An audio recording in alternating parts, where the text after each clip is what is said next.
Margaret Davis pressed her palm against the swinging door to the emergency department of Denver's Central Hospital, her heart pounding in tandem with the shrill alarms echoing down the corridor.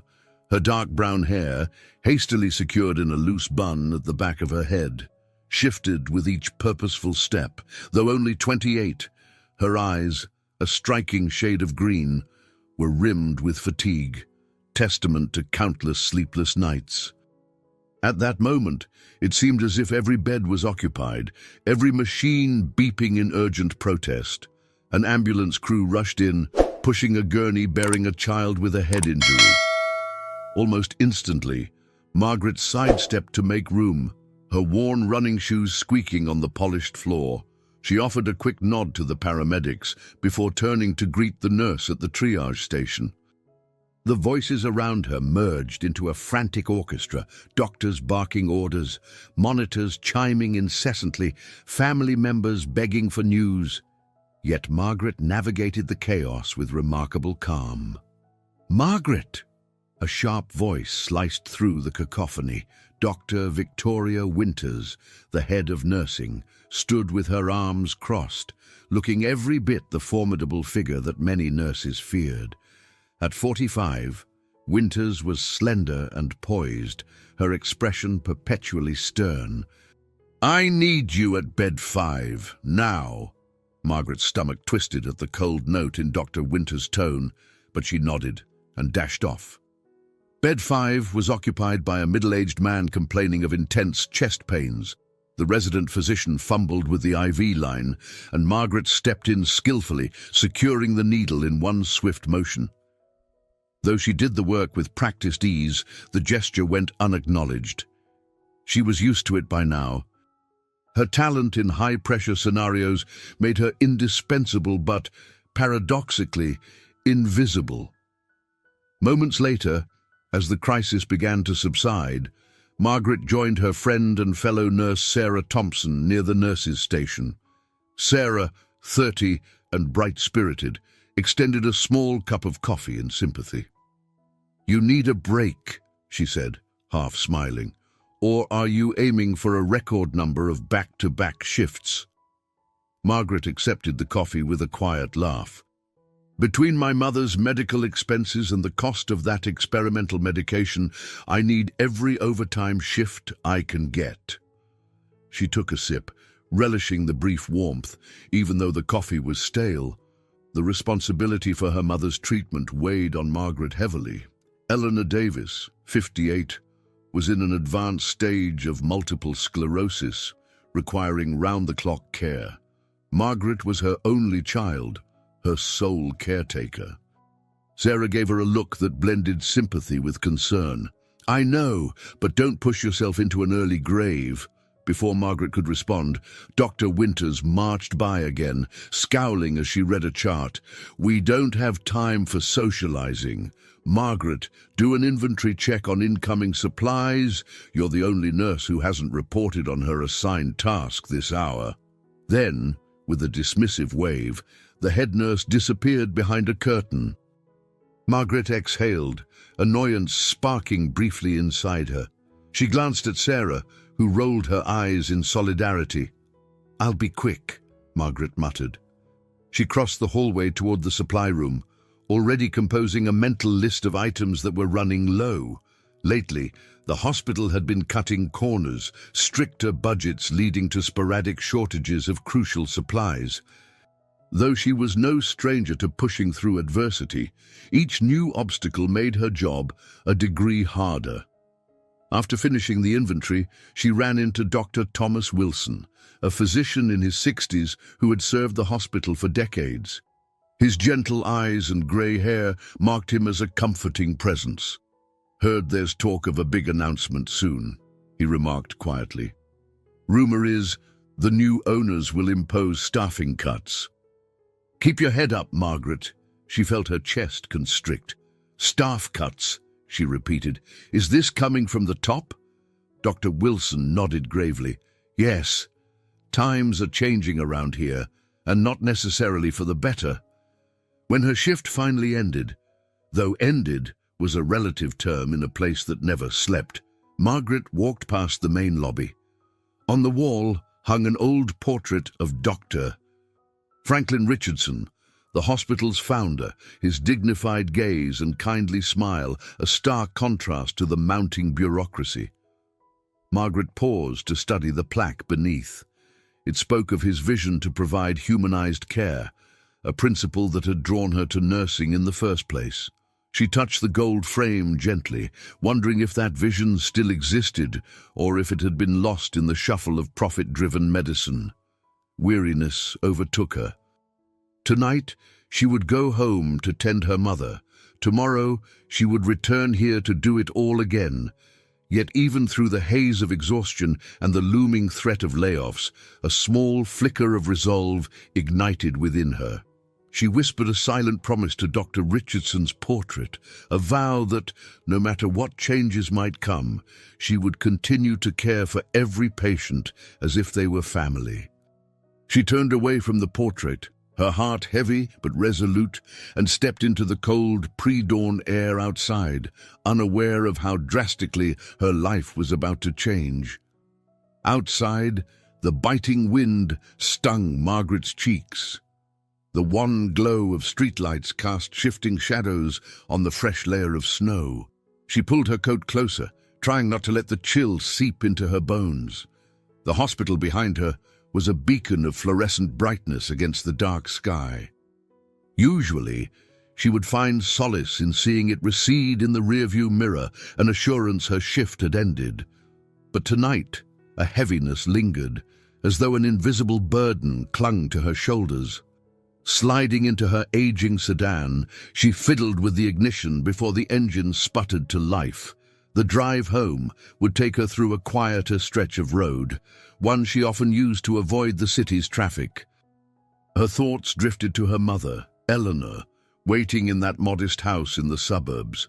A neighbor had agreed to keep an eye on Eleanor until Margaret returned, but the arrangement was precarious. Eleanor's condition had worsened recently, and the new round of experimental treatments drained Margaret's finances.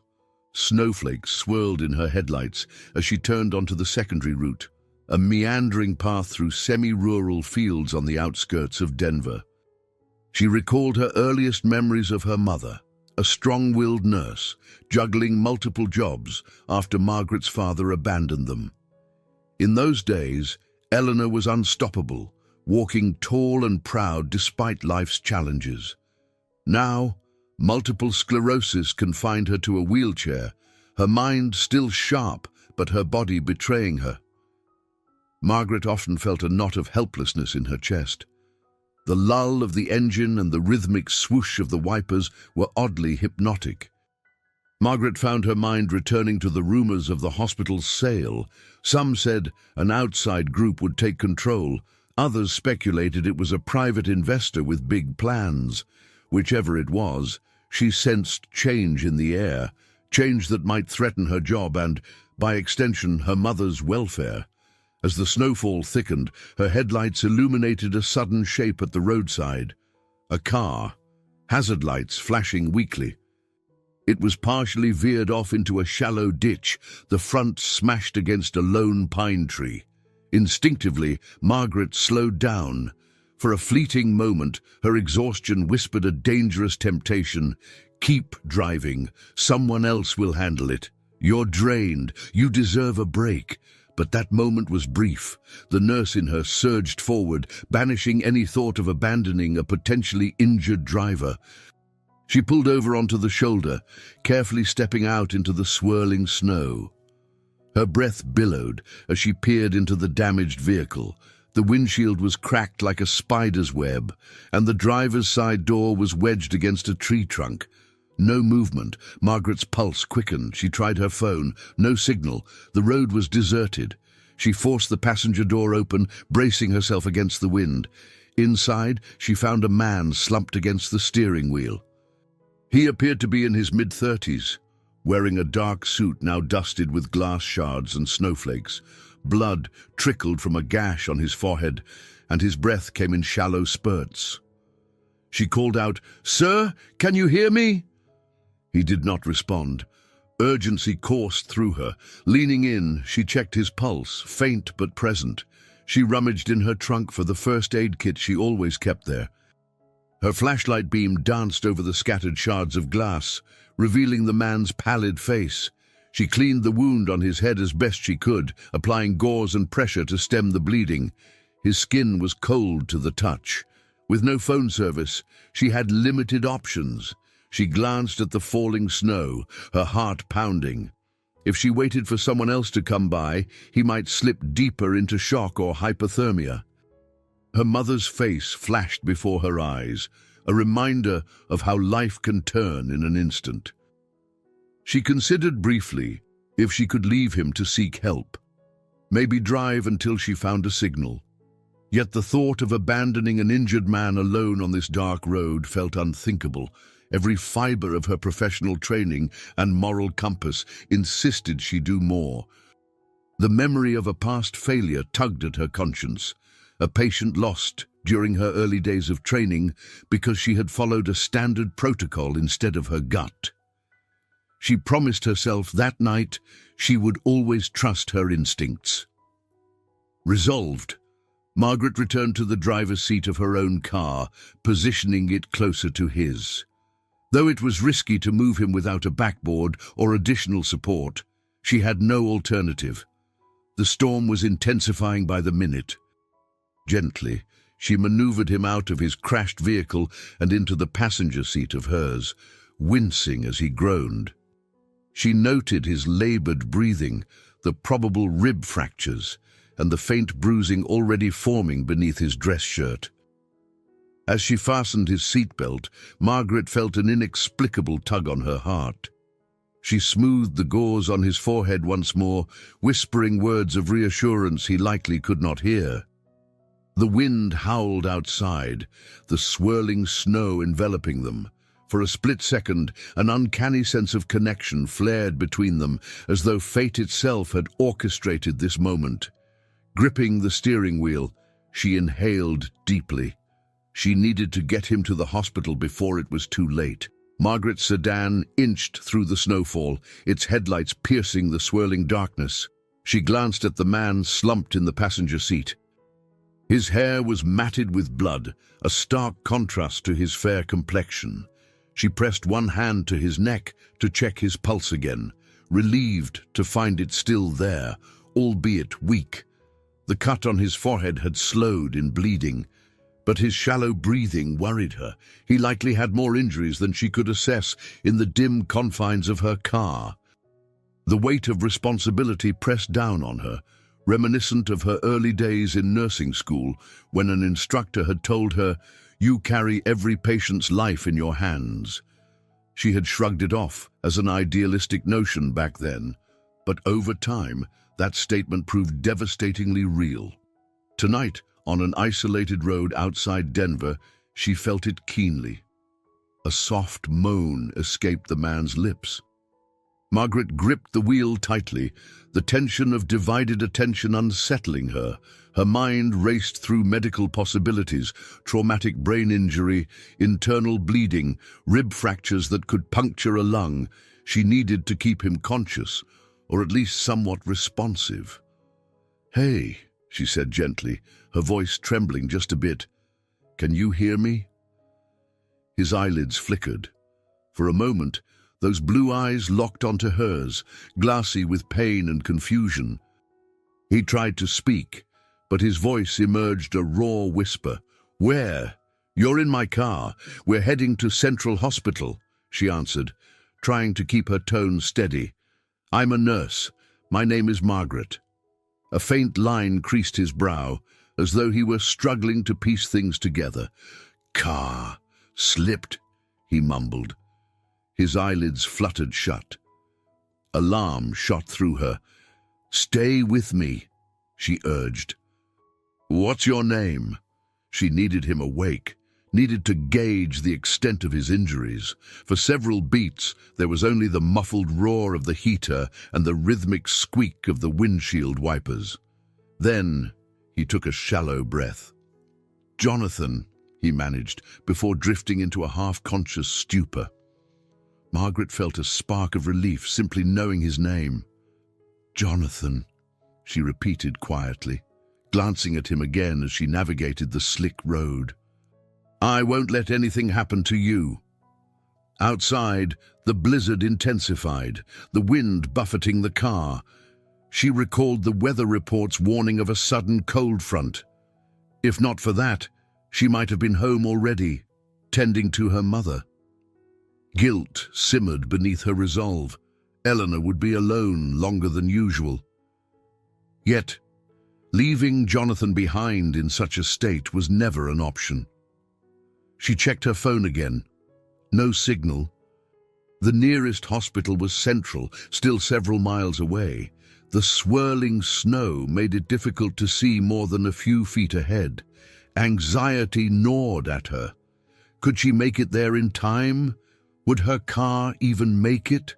She tried to distract herself by talking to him, hoping her voice might ground him in consciousness. "You said your name is Jonathan. Any family you want me to call?" No response. She swallowed, remembering how he'd murmured earlier that he was alone in Denver. Her mind drifted to a snippet of conversation she'd had with Sarah days ago, where they'd speculated about the hospital's rumored buyers. A vague, passing thought slid through her head. Was it possible this well-dressed stranger had anything to do with that rumor? No, it was too random a coincidence to consider. She refocused on the immediate problem, keeping Jonathan alive. She steered carefully around a bend. The tires skidded briefly, sending her heart lurching. "Hold on," she murmured, both to Jonathan and to herself. They were nearly halfway to Central now, but the roads were growing more treacherous. The wind whipped across the open fields, piling drifts of snow along the edges of the pavement. Every so often, Jonathan stirred, letting out a soft moan. Margaret reached across to steady him, one hand on his shoulder. In those moments, she glimpsed something in his eyes, a flicker of resilience, perhaps, or desperation. She felt an odd surge of protectiveness, reminiscent of how she felt with her mother. Compassion had always come naturally to Margaret, but tonight it flared stronger than usual. When he opened his eyes again, this time they lingered on her face. He seemed disoriented, but stared with an intensity that took her by surprise. "You're kind," he whispered, voice raspy. There was surprise in his tone, as if kindness was not something he encountered often. Or perhaps it was simply the delirium speaking. She offered a tight smile. "I'm just doing what anyone would."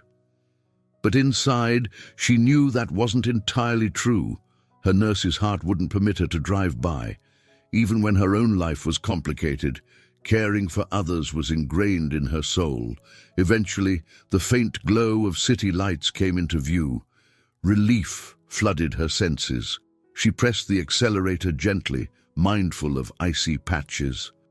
Jonathan's breathing had become shallower, and fresh blood began seeping through the gauze on his forehead. "Almost there," she said, as much to reassure herself as him. She couldn't have guessed that in just a few days she would see this man in a very different light, or that her life was about to intertwine with his in ways she never could have imagined. The storm raged outside, a swirling mass of white that smothered the road and reduced visibility to a near blanket of haze. Margaret gripped the steering wheel with rigid knuckles, aware that any misstep could send them into a spin. Her heartbeat thrummed as loudly as the heater's fan. Beside her, Jonathan was slipping in and out of awareness, each sharp intake of breath betraying the pain he likely felt. "Hang on," she pleaded, glancing at him. Snowflakes pelted the windshield with relentless fury. The wipers worked overtime, the motor straining.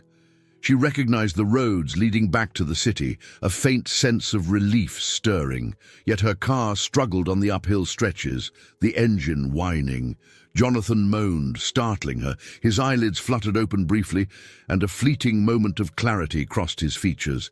Who, he began, then halted, brows knitting together. He seemed both disoriented and oddly resolute, as though a part of him refused to succumb entirely.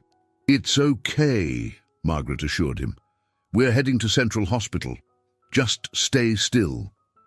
She had seen enough trauma cases to guess he might have fractured ribs, considering the shallow breathing and the labored rise and fall of his chest. The thought of that left her grimly determined to get him proper treatment soon. He drew a ragged breath. "Thank you," he murmured, his voice catching. Even through his dazed state, a hint of sincerity shone in his eyes.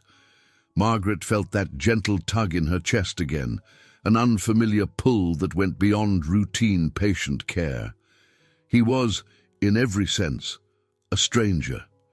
Yet the intensity of the situation bound them in a strange camaraderie.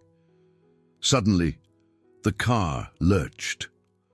A warning light blinked on the dashboard. The temperature gauge flirted with the high mark. Margaret bit her lip. Mindful of the engine's condition, she couldn't risk breaking down now. Another mile or two, she told herself, urging the car forward with silent prayers. To keep him conscious, she began talking in a low voice, filling the silence with snippets of her life. "I've been a nurse at Central for 5 years, she said, glancing at him. "Started right after I passed my boards. My mum was a nurse too, before she got sick." It felt odd sharing personal details with someone barely conscious, but this was a technique she'd learned.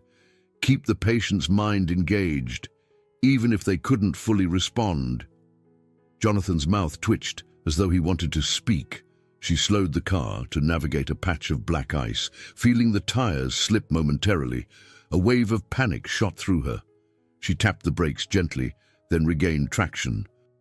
The city lights beckoned in the distance, promising safer roads. Almost there. He inhaled again, more of a hiss this time, as if even breathing was a battle. "I'm in Denver for unfinished business," he managed. The cryptic statement sent a curious ripple through Margaret's thoughts, but there was no time to press him further. She focused on the next turn. Soon, the city lights became more distinct, glowing amber in the haze of falling snow. Margaret's relief was short-lived when the engine sputtered again. She prayed she could coax the car that final stretch. If it stalled, she'd have to perform triage right on the roadside, a nightmare scenario. "Stay awake," she urged him gently, reaching out to touch his shoulder. In that brief contact, she noticed his suit jacket, expensive-looking perhaps. The fabric was fine, not something she usually encountered in the patients who stumbled into the ER. But no matter how wealthy or polished someone appeared, an accident stripped away all pretenses. He tried to form more words, but a cough racked him. She heard the wet rasp in his lungs and feared internal injury. That fear mingled with her own exhaustion. At times, her brain replayed the responsibilities awaiting her at home. Eleanor, alone and ailing, the overdue bills, the possibility of layoffs swirling in the back of her mind. One desperate thought flickered. If I lose my job, how will I care for my mother? But none of that changed the fact that Jonathan needed immediate help. She pressed the gas a bit more. The night sky glimmered with thickly falling flakes, and the road glistened under streetlights. They finally reached a main thoroughfare leading to the hospital's entrance. An ambulance zoomed past, siren muffled by the snowy air. Relief soared through her, though a quiet dread also settled. She knew how accidents could suddenly turn. She glanced at him again. "We're almost there. Just hold on a little longer." He didn't reply, but his eyes flickered open, focusing on her voice. Margaret drew a quick breath, deciding in that instant to reveal something she rarely told anyone. "I'm scared too," she whispered, "of losing my job, of my mom's health, but I couldn't just leave you there." Her cheeks burned at the admission. She realized the absurdity of baring her soul to a man who might not even remember any of this. Yet in the midst of the howling storm, it felt right. They were two people in a precarious situation, each fighting against fate in their own way. When the glow of Central Hospital's emergency bay lights came into view, her heart lifted. In mere moments, medical staff would swarm around Jonathan, providing the care he urgently needed. She allowed herself a tiny exhalation of relief. Neither of them could guess that the man she'd just rescued, this grateful, half-conscious stranger, was destined to become far more than a routine patient. Margaret steadied the car into the ER bay, pulses of adrenaline coursing through her. The road ahead was uncharted for both of them. Dawn was breaking over the snow-covered skyline as Margaret pulled into the emergency bay at Central Hospital. The parking lot lamps glowed in the pale light, reflecting off the ice-laden pavement. She honked twice, signaling staff that she had a critical patient. Almost at once, two orderlies appeared, followed by an ER nurse pushing a gurney. Margaret jumped out, waving them over. "He's badly injured," she said, voice tight. "Possible head trauma, maybe some broken ribs." Though she wore her hospital scrubs under her coat, she was technically off duty. Her breath still came in ragged bursts from the tense drive. Carefully, she unfastened Jonathan's seatbelt and helped ease him out. Blood had soaked the gauze on his forehead, and his face was ashen. One of the orderlies whistled softly. "Good job getting him here in this storm." Margaret just nodded, stepping aside to let them lift Jonathan onto the gurney. In the fluorescent glow of the bay, she noticed how disheveled he truly looked. Shirt torn, tie askew, expensive shoes scuffed beyond repair. Yet something in his face struck her, a vulnerability that made her chest tighten. As they wheeled him inside, she followed, her nurse's instincts flaring. She couldn't just leave him. The hallway was busy, even at this early hour. A wave of dizziness washed over her. She hadn't eaten in nearly 12 hours, and her energy reserves were depleted. Still, she pushed forward until she reached the trauma room where they'd taken Jonathan. The automatic doors opened with a hiss, revealing organized chaos. Monitors beeped, a medical resident barked orders, and a phlebotomist was already preparing to draw blood. Dr. Victoria Winters was there as well, surveying the scene with her sharp gaze. She spotted Margaret in the doorway and arched an eyebrow. "Why are you here, Davis? You're off shift."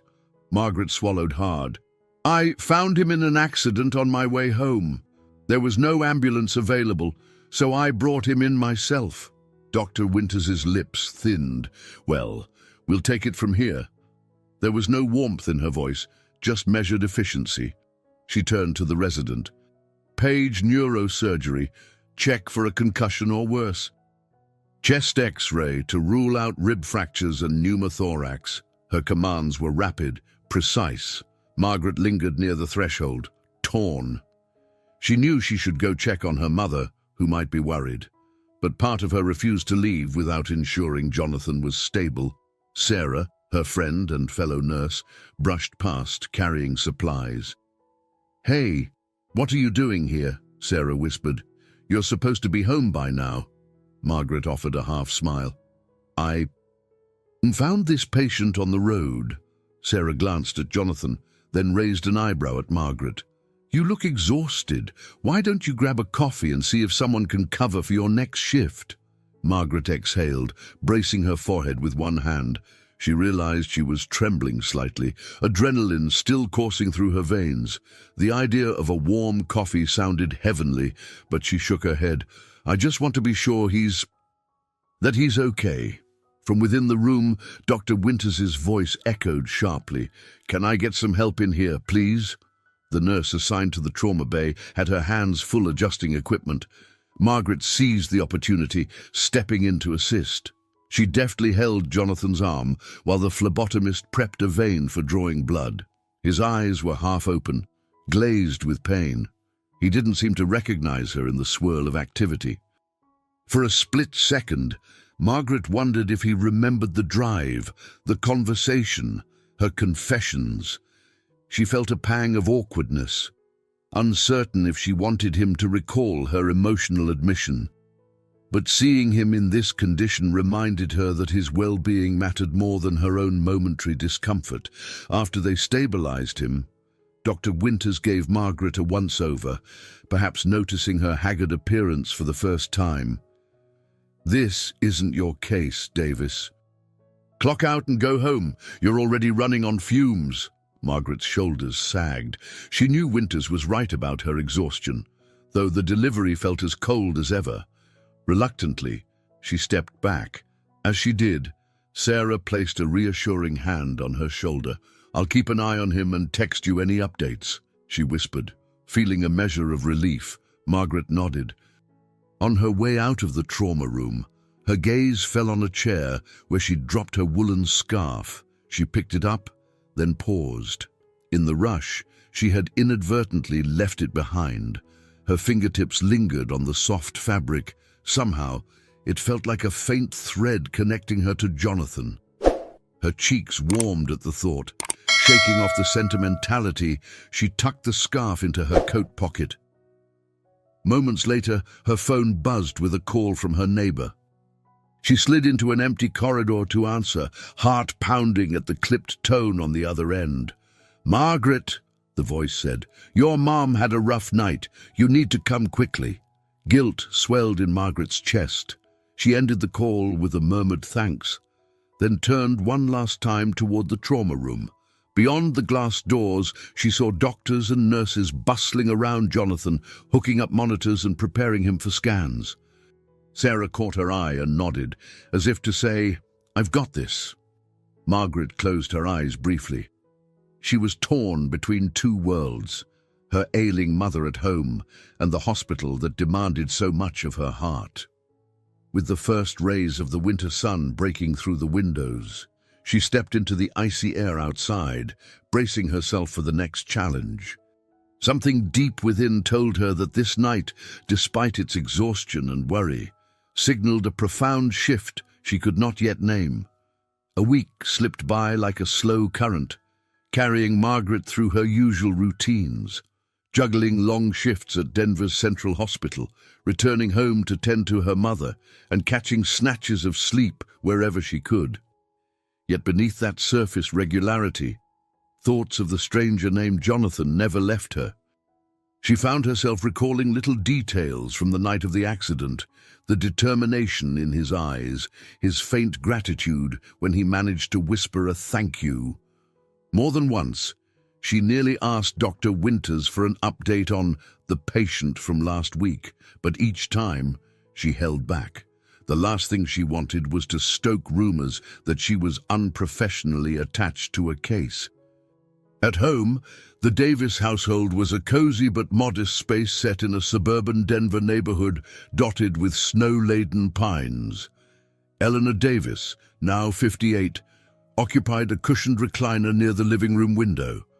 A decorative quilt covered her lap, shielding frail legs that multiple sclerosis had rendered immobile. Though her body was weak, her spirit shone.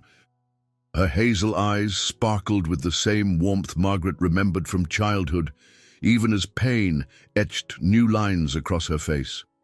It was early afternoon when Margaret arrived home that day, the winter sun bright against the frosted lawn. She found Eleanor reading an old hardcover of medical case studies, some relic from her own nursing days. "The caretaker left an hour ago," Eleanor said by way of greeting, "but I'm fine. I made some chamomile tea." Her voice was gentle, though each syllable carried effort. Margaret set her keys on the small table by the front door and knelt beside her mother. "I wish you'd wait until the caretaker or I can help," she chided softly, adjusting the quilt on Eleanor's lap. "Moving around too much could strain you." Eleanor offered a dry chuckle. "You worry too much. I may not walk anymore, but I can pour a kettle. Now tell me, why do you look so preoccupied? Your shift ended hours ago. You should be relieved, not brooding." Margaret hesitated, weighing how much to share. She and Eleanor had always been close, though Margaret often shielded her mother from extra stress. Still, Eleanor had a knack for sensing hidden turmoil. "It's just, there was an accident last week," Margaret began. "A man I helped on the road. I can't seem to stop thinking about him." Eleanor's brows arched with interest. "Something about him must have struck a chord. You've rescued people countless times at the hospital, but you don't usually bring that worry home." Margaret shrugged, feeling the warmth of a slight blush. This was different. He was stranded, and I don't know why I feel such a pull to know how he's doing. Her mother's gaze softened. "Sometimes the universe puts certain people in our path to show us something about ourselves. Maybe this man reminded you that you can't save everyone, that you can only do your best." Before Margaret could reply, her phone buzzed. She glanced at the screen. Dr. Thomas Wilson. The older physician's gentle voice spilled through the speaker when she answered. "Margaret, I didn't catch you at the hospital. There's a staff meeting tomorrow morning. Something big about the new ownership. Rumors are that they'll announce departmental cuts." Margaret's stomach clenched. She glanced at her mother, who wore a concerned expression. "I'll be there," Margaret said, trying to hide the unease in her tone. After the call, Eleanor reached for Margaret's hand. "You've been talking about hospital cuts for weeks now. Is your position at risk?" Margaret forced a small smile. "I'm just a nurse. I'll keep my head down and do the job. With any luck, they'll realize the place can't run without us." The statement sounded braver than she felt. The cost of Eleanor's treatments weighed on her mind constantly. She couldn't afford to lose her job. Sensing her daughter's anxiety, Eleanor gave her hand a squeeze. "Whatever comes, you'll get through it. You've always been resilient." That evening, Margaret prepared a simple dinner of soup and bread. While they ate, Eleanor recounted a memory from her own nursing career, of a time she'd saved a child using an improvised technique. Margaret realized she'd heard the story a dozen times, yet tonight it brought her a comforting sense of continuity. Nursing was in their blood, passed down like a precious heirloom. Later, as she helped her mother into bed, Margaret felt that familiar pang of guilt. If the hospital made cuts, how would they afford another caretaker's visits? Who would help watch Eleanor while Margaret worked? She lingered by the bedroom door, adjusting the blankets. Outside, the snow continued to fall, blanketing the streets in silence. In the hush of that wintry night, Margaret allowed herself one more thought of Jonathan, wondering if he was recovering, if he had family or friends. That same unnameable worry flitted through her. He was no longer just a random patient she brought to the ER. Somehow, in that brief exchange of compassion and vulnerability, he'd become part of her thoughts. Even as she dimmed the lights and retreated to her own small bedroom, she tried to push him from her mind. Tomorrow's meeting might decide the fate of her job, and she needed every ounce of focus for the battles ahead. The next day, the hospital's main auditorium buzzed with nervous energy. Rows of plastic chairs faced a makeshift stage where microphones and a projector screen were set.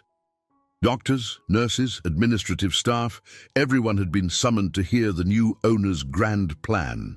Margaret arrived early, hoping to find Sarah or Dr. Wilson, but the atmosphere was too chaotic for easy conversation.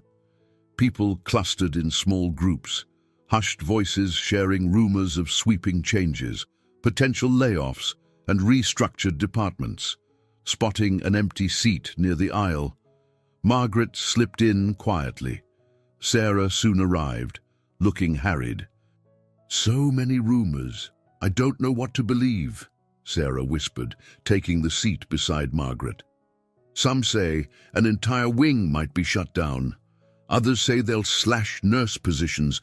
I even heard a story about merging with another hospital." Margaret felt her chest tighten. "We'll find out soon enough." She scanned the crowd. A few rows up, Dr. Victoria Winters sat stiffly, her posture betraying a kind of composed anticipation. Next to her was Dr. Michael Bennett, a young resident who always seemed to have an agenda. Their whispered conversation looked almost conspiratorial. The lights dimmed slightly. Richard Cooper, the hospital's portly administrative director, waddled onto the stage and cleared his throat. "Good morning, everyone. Thank you for attending this important announcement. We are honored to introduce the new owner of Central Hospital." He paused, an odd flicker of nervousness crossing his face. "Please welcome Dr. Jonathan Richardson." The moment Jonathan stepped up to the microphone, the entire room seemed to hold its breath. Dressed in a tailored navy suit, he looked polished, with only a faint mark on his temple hinting at recent trauma. Margaret froze in her seat. She recognized him instantly. This was the same Jonathan she had pulled from a wrecked car not long ago. A wave of shock and confusion crashed over her. What was he doing here? And why had no one mentioned he was a doctor? Jonathan surveyed the crowd, his gaze momentarily sweeping across the sea of faces. His expression remained unreadable, though Margaret could have sworn his eyes paused on her for a fraction of a second. Then he began to speak, his voice confident and precise. "Good morning. I appreciate you all making time for this meeting. My family has a deep history in healthcare, specifically through my late father, Dr. Franklin Richardson, who some of you may remember." There were soft murmurs at the mention of the beloved founder, whose portrait hung in the lobby. He continued, "I intend to honor my father's commitment to patient care by transforming Central Hospital into a model of both excellence and efficiency." Margaret noted how he emphasized efficiency, and a prickle of worry crawled up her spine. "This will involve re-evaluating every department to ensure we meet the highest standards.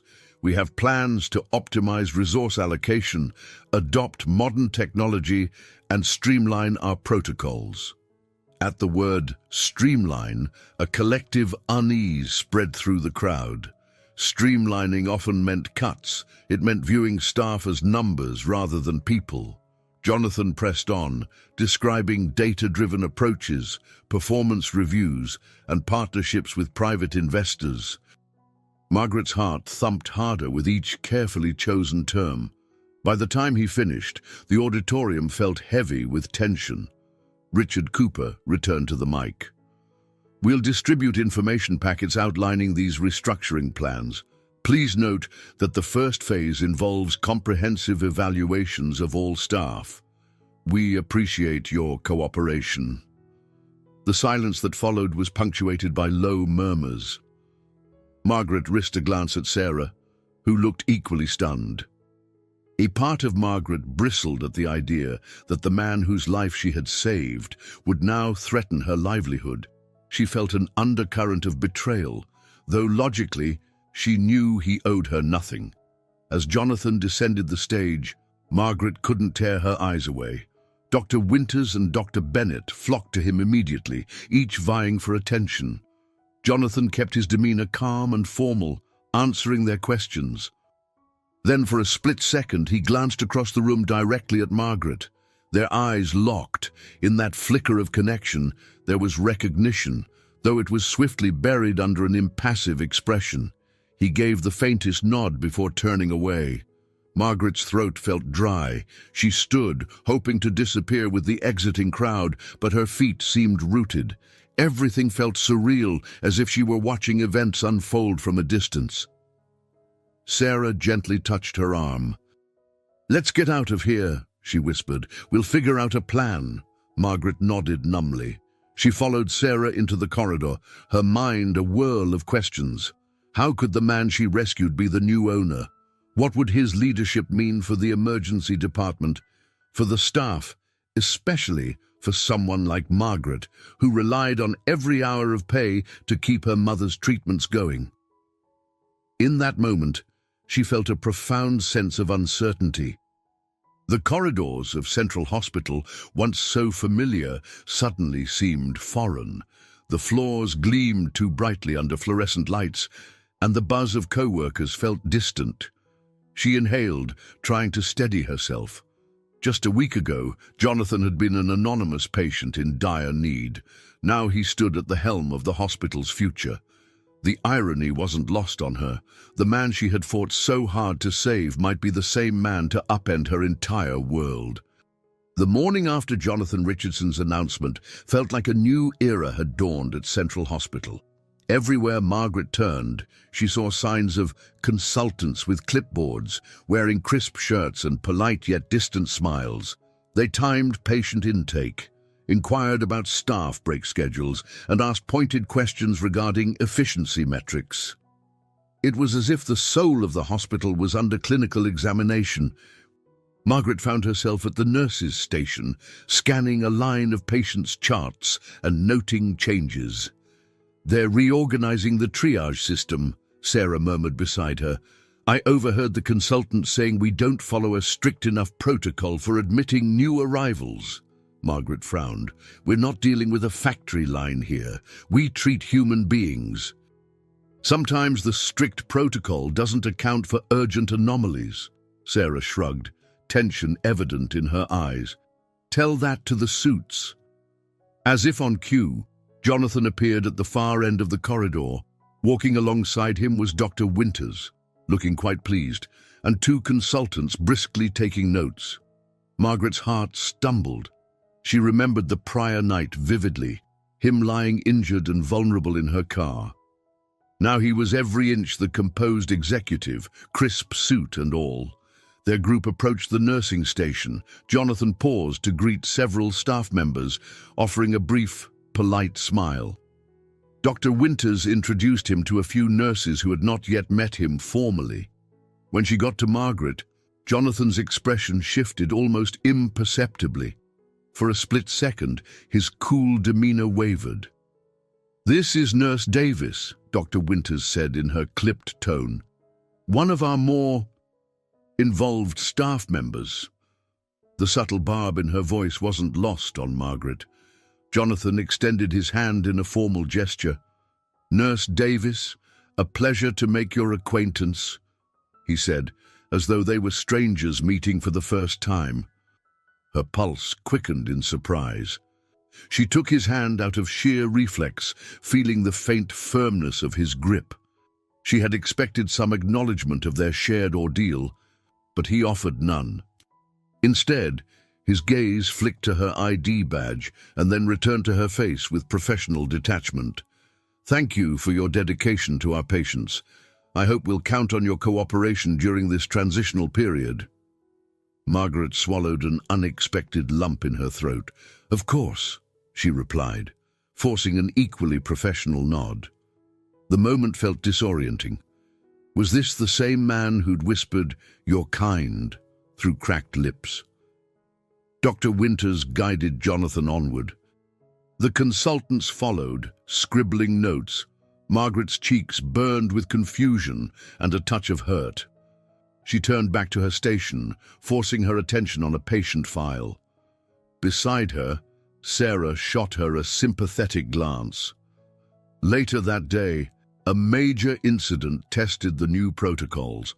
An older patient, Mr. Hopkins, arrived with chest pains escalating into a full-blown cardiac crisis. Margaret rushed to help, only to find the new triage rules delaying Mr. Hopkins's immediate move to the cardiac unit. Frustrated, she bypassed the official steps. She commandeered a wheelchair and pushed him down the hall herself, calling out for a crash cart. If she had wasted time following the newly imposed paperwork steps, he might have coded before reaching the right department. As Mr. Hopkins stabilized in the cardiac ICU, Margaret noticed Jonathan standing outside the glass partition. He'd clearly witnessed her break protocol. She braced herself for a reprimand. Instead, he nodded almost imperceptibly, an acknowledgement of sorts, before turning on his heel and walking away. Margaret couldn't decipher if it was approval or concern. That evening, as she finished charting notes, Dr. Winters approached. Her expression was icy. "I've had reports from the consultants that you're resisting the new procedures. Today's incident with Mr. Hopkins stands out." Do you realize you circumvented the entire triage queue? Margaret steadied her voice. He was in severe distress. Waiting could have killed him. Dr. Winter's nostrils flared. A single nurse's intuition isn't the basis for hospital-wide standards, Davis. We're implementing uniform procedures. If every nurse acted on gut feelings, we'd have chaos. Margaret's frustration boiled. With respect, I saved that man's life. Protocol has its place, but so does professional judgment. In the silence that followed, Dr. Winter's eyes flickered with something akin to grudging respect, mixed with annoyance. She leaned in.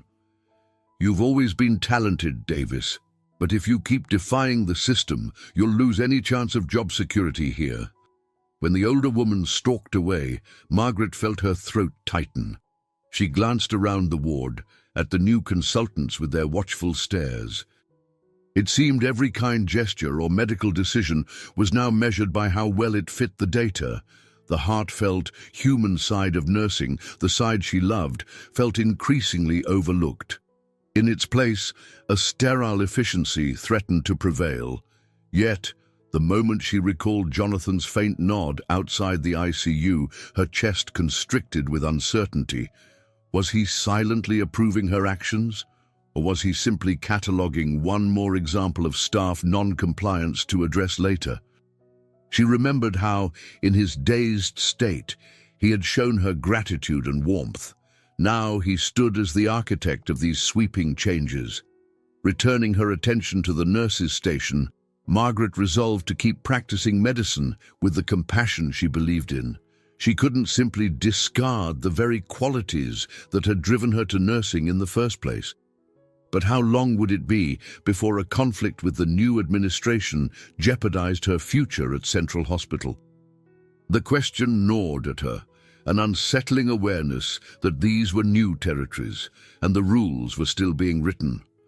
Snowflakes tapped against the tall windows of the staff lounge, where Margaret, Sarah, and a small group of nurses gathered after their shift. The hospital corridors outside hummed with tension, as if everyone sensed a storm far bigger than the swirling snow was on the horizon. Sarah sank onto a battered couch, setting down her lukewarm tea with a grimace. "They're sending more consultants tomorrow," she said. "I heard they'll conduct one-on-one interviews with every nurse." Margaret pressed her back against the wall, arms folded. "Let them. I'm not going to apologize for prioritizing a patient's immediate needs." A familiar voice chimed in. "Nor should you." It was Bobby Jenkins, a tall, broad-shouldered nurse in his early 40s. He'd spent 20 years at Central, working across multiple wards. His presence exuded calm and a quiet confidence, qualities that made him a favorite among both patients and colleagues. "But we need to be smart. They're looking for reasons to trim staff." Margaret nodded, her expression earnest. Bobby's unwavering dedication to patient care matched her own. He offered a reassuring grin, though worry flickered behind his eyes. "Let's not give them easy excuses." Gathered in this impromptu meeting were half a dozen nurses who'd become a makeshift family over the years. Some were older, some younger, but all held a common fear that the coming changes would erode the personal touch that made Central a place of healing. Sarah gestured for everyone's attention. "We need to strategize how to protect ourselves and our jobs." A nurse named Paula, younger than Margaret but visibly anxious, blurted out, "They've put me on a performance improvement plan for not charting rapidly enough. I'm thorough, but they only care about speed." Bobby raised a hand. "Calm down. We can find a middle ground. We're not anti-efficiency, but we can't lose the human aspect." He turned to Margaret. "We need to stand united. Maybe present our own ideas on how to improve patient care while still streamlining tasks." Margaret realized how vital this alliance could be. The staff had always worked together informally, but never with such urgency. She inhaled, recalling her conversation with Dr. Winters. "Jonathan, our new owner, he's got data on his side. Charts, metrics, cost analyses. If we only argue from an emotional angle, we'll be dismissed." We need to show that compassion can save money too, in the long run. Fewer complications, quicker recoveries, better patient satisfaction. Sarah tapped a pen against her knee. My sister worked at Jonathan's old hospital in Chicago for a while. She said he can be brilliant but ruthless. If it's not proving its worth in numbers, he cuts it. A hush settled over the group. Margaret's mind drifted to the memory of Jonathan's battered form in her car, the softness in his eyes as he thanked her for stopping. Could that same man really be as ruthless as rumors suggested? She pushed the thought aside. She needed to focus on the present reality. Bobby cleared his throat. I've heard Jonathan's father was different, a real old-school doc who believed in strong nurse-physician collaboration. He glanced at Margaret. Didn't your mom mention working with Dr. Franklin Richardson once upon a time? Margaret's eyes widened. Not directly, but she was at Central for a short stint before I was born. She spoke of a Dr. Richardson who championed patient-first care, someone who inspired her early on. I never connected the dots that he might be Jonathan's father. Bobby's gaze turned thoughtful. Interesting. There's a legacy here. Maybe Jonathan's more complicated than these consultant drones. Sarah checked her watch. We'd better break this up before Dr. Winters hears we're staging a revolution. She said it half-jokingly, but the tension was palpable. Margaret stood, feeling a spark of determination. Let's start drafting ideas, compile data on patient outcomes, demonstrate how personal attention can decrease readmissions. If Jonathan's truly objective, he'll see value in that. The group nodded, buoyed by her conviction. Though uncertainty loomed, they found solace in each other's resolve. On her way out, Margaret spotted Jonathan down the hall, conferring with Dr. Bennett. She couldn't hear the conversation, but Dr. Bennett appeared animated, possibly warning Jonathan of staff discontent. Jonathan's face remained impassive, though he ran a hand over his temple, touching the faint scar. Their eyes met. Margaret expected him to look away, but he held her gaze, just for a moment. In that silent exchange, she sensed a flicker of recognition, no bravado, no cold efficiency. Then he turned back to Bennett. A swirl of conflicting thoughts rushed through her, the caring side she'd glimpsed in him as a patient versus the distant hospital owner everyone now feared. She tightened her grip on her bag, continuing down the corridor. The storm inside her mirrored the one outside the windows. But tonight, at least, she knew she wasn't alone. Allies had emerged, unlikely, diverse, but bound by the same devotion to genuine care. With Bobby, Sarah, and the others by her side, Margaret felt the first faint stirrings of hope. Perhaps they could defend the heart of Central Hospital and maybe, in the process, reveal the true depths of the man at its helm. Margaret's footsteps echoed in the dim corridor of the hospital's lower level, a storage area rarely visited except by clerks and archivists. She had volunteered to gather some old patient files for Dr. Wilson, who believed past case studies might help them illustrate how attentive nursing reduced complications. The flickering fluorescent lights cast odd shadows on rows of metal shelves. Dust motes danced in the stale air. As she scanned the labeled boxes, Margaret's thoughts flitted to her mother. Just the night before, Eleanor had rummaged through an old album of photos from her early nursing days. One snapshot in particular caught Margaret's eye. Eleanor, standing beside Dr. Franklin Richardson in what looked like a graduation ceremony. The photo seemed decades old, but the bright smiles on both their faces hinted at a warm camaraderie. She recalled her mother's words in a moment of clarity. He was a remarkable physician. He believed in treating nurses like colleagues, not subordinates. Franklin Richardson gave me hope at a time when I doubted my abilities. Eleanor's eyes had sparkled with nostalgia, yet, for reasons unknown, her mother never elaborated on why she left Central soon after. Margaret pulled down a box labeled 1975-1985 staff records. She flipped through dusty files until a name popped up: Dr. Franklin Richardson. Her heart quickened. According to rumor, these archives might reveal how Jonathan's father died, and possibly explain Jonathan's mission to overhaul Central. The official story was that Franklin had collapsed during a late shift and didn't survive. Some whispered about misdiagnosis. Others claimed there was more to it. She removed the thin file. It held just a few sheets, a staff profile, commendations, and a terse mention of his death. The words "possible cardiac event" scrawled in old-fashioned handwriting. A sense of disappointment tinged with suspicion made her frown. There had to be more. As she rummaged deeper in the boxes, footsteps approached. Startled, she turned to see Bobby Jenkins standing at the end of the row, arms crossed. "I figured you might be here," he said quietly. "Need help?" Margaret relaxed and gestured to the files.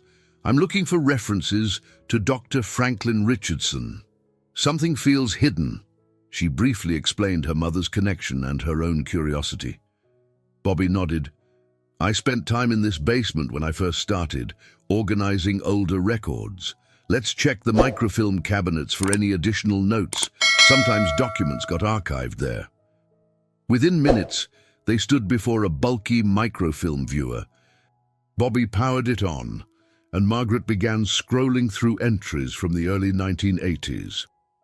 The mechanical whir of the device filled the silence as images flickered across the screen.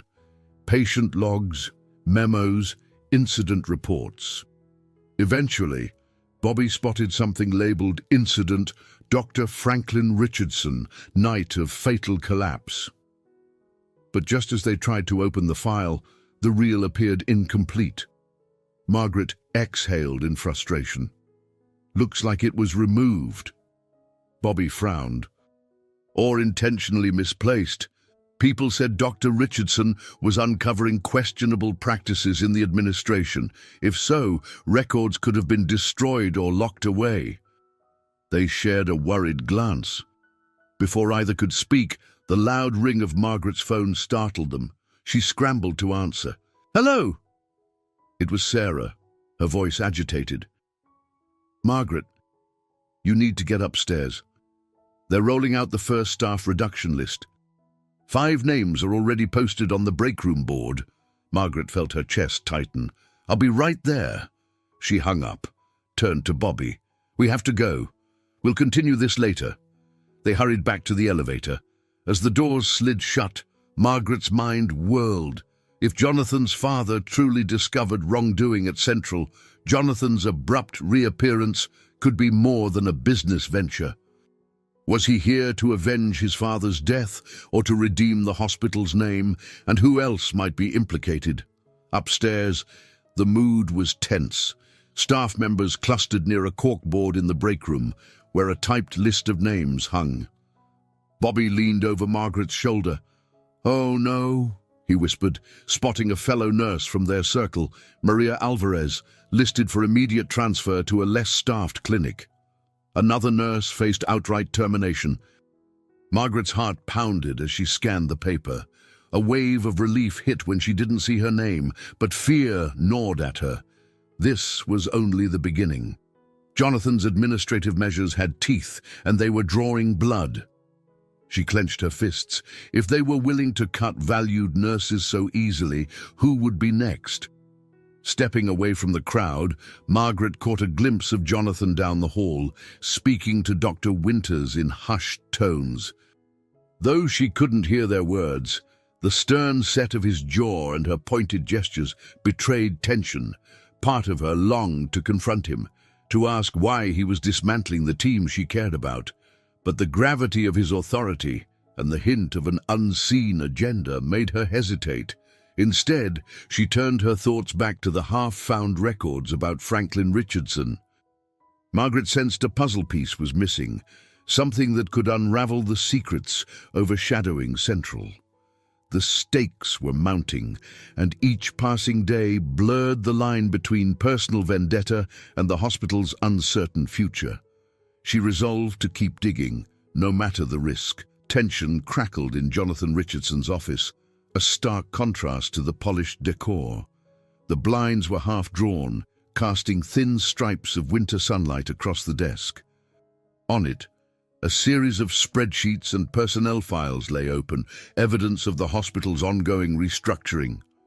Margaret stood before Jonathan, her posture rigid. She had just discovered that Bobby Jenkins, one of the most empathetic and experienced nurses, was slated for a transfer that felt suspiciously like a demotion. "This is a mistake," Margaret said, voice trembling with a mix of anger and nerves. "Bobby Jenkins excels at calming pediatric patients in crisis. He's indispensable in the ER. Transferring him is short-sighted." Jonathan didn't rise from his chair. He clasped his hands on the desk, regarding Margaret with cool reserve. "Statistics show that his completion times for standard tasks lag behind others. Efficiency is part of the new criteria." Margaret's stomach twisted. She couldn't reconcile the man who sat here, citing metrics, with the wounded individual she'd saved on that snowy road. Patients aren't boxes on an assembly line. You can't ignore intangible qualities like rapport or reassurance. For a moment, he said nothing. She saw the faint scar on his temple, the last physical remnant of that awful night. "We're not ignoring them, Nurse Davis, but we must operate within the bounds of financial reality. If we don't streamline, the entire hospital could fail. Then where would your patients go?"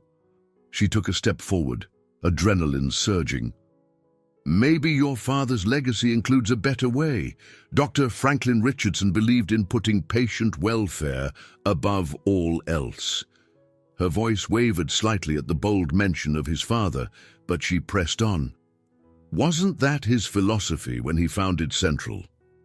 At the reference to his father, Jonathan's expression shifted. Something pained and raw flickered in his eyes. "Don't presume to lecture me on my father." His voice was measured but laced with tension. "I'm aware of everything he stood for." The air thickened with unspoken grief and resentment. Margaret's heart pounded, but she refused to back down. "Then why are you dismantling what he built?" she asked softly. "Why remove nurses who've spent their lives caring for patients the way Dr. Franklin did?" He snapped the folder on the desk shut. "We're modernizing, not dismantling. If certain staff can't meet performance standards, they'll be reassigned." "I'm sorry if that seems harsh, but it's necessary." Rage flared inside her. She thought of how he had quietly thanked her in the car, how fragile he had been. Yet here he was, unyielding to the point of callousness. Her eyes stung with tears she refused to shed. "Bobby is one of the best nurses we have," she insisted. "Look at patient satisfaction, not just task timing." Jonathan arched an eyebrow. "I'm looking at the full picture, Nurse Davis, including budget concerns." He paused, scanning her face. "Why do you care so much about Jenkins? Is this about your job security?" Margaret's cheeks heated. "I'm fighting for my colleague, for a man who dedicates himself to patients who need compassion the most." Her voice trembled. "Bobby stepped up for me more times than I can count. Without him, the ER will lose something vital." Jonathan stood now, eyes locked on hers. The tension was almost palpable. "I appreciate your loyalty to your team, but you're an employee here, and you're treading dangerously close to insubordination." Margaret's pulse thundered in her ears. She knew she was risking everything, her job, her reputation, but something in her wouldn't let her remain silent. "If standing up for my patients and my colleagues is insubordination, then so be it." The words rushed out before she could temper them. For a moment, neither moved. In the quiet, the hum of the overhead lights seemed deafening. Jonathan's gaze softened just a fraction, revealing an undercurrent of conflict. Then he turned away, jaw tight, as though reasserting a carefully constructed wall. "Close the door on your way out," he muttered. "I have more meetings." Margaret's eyes stung again, But she stayed composed. She turned, gripping the doorknob. A knot of dread filled her stomach. She fully expected to find a termination notice in her mailbox by day's end. Instead, just as she stepped into the hallway, a voice behind her spoke in a strained hush. "Nurse Davis!" The words made her pause. When she looked back, she saw Jonathan exhale, shoulders tense. "Bobby Jenkins will remain in the hospital. For now, I'll place him on a pilot program to explore a more personalized approach to patient care.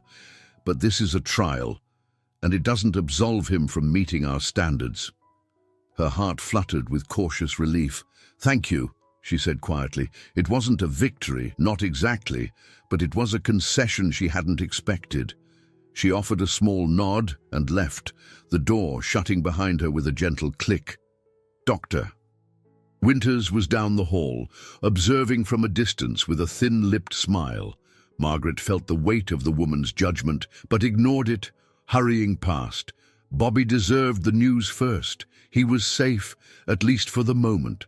Despite the swirl of relief, questions still gnawed at Margaret. She had seen something flash in Jonathan's eyes when she invoked his father's name. Pain, regret, perhaps even guilt. There was more to his story than bottom-line figures. But for now, she'd celebrate Bobby's reprieve. Tomorrow would bring new battles, new moral quandaries. For the first time, though, she sensed that Jonathan might not be as unreachable as he appeared.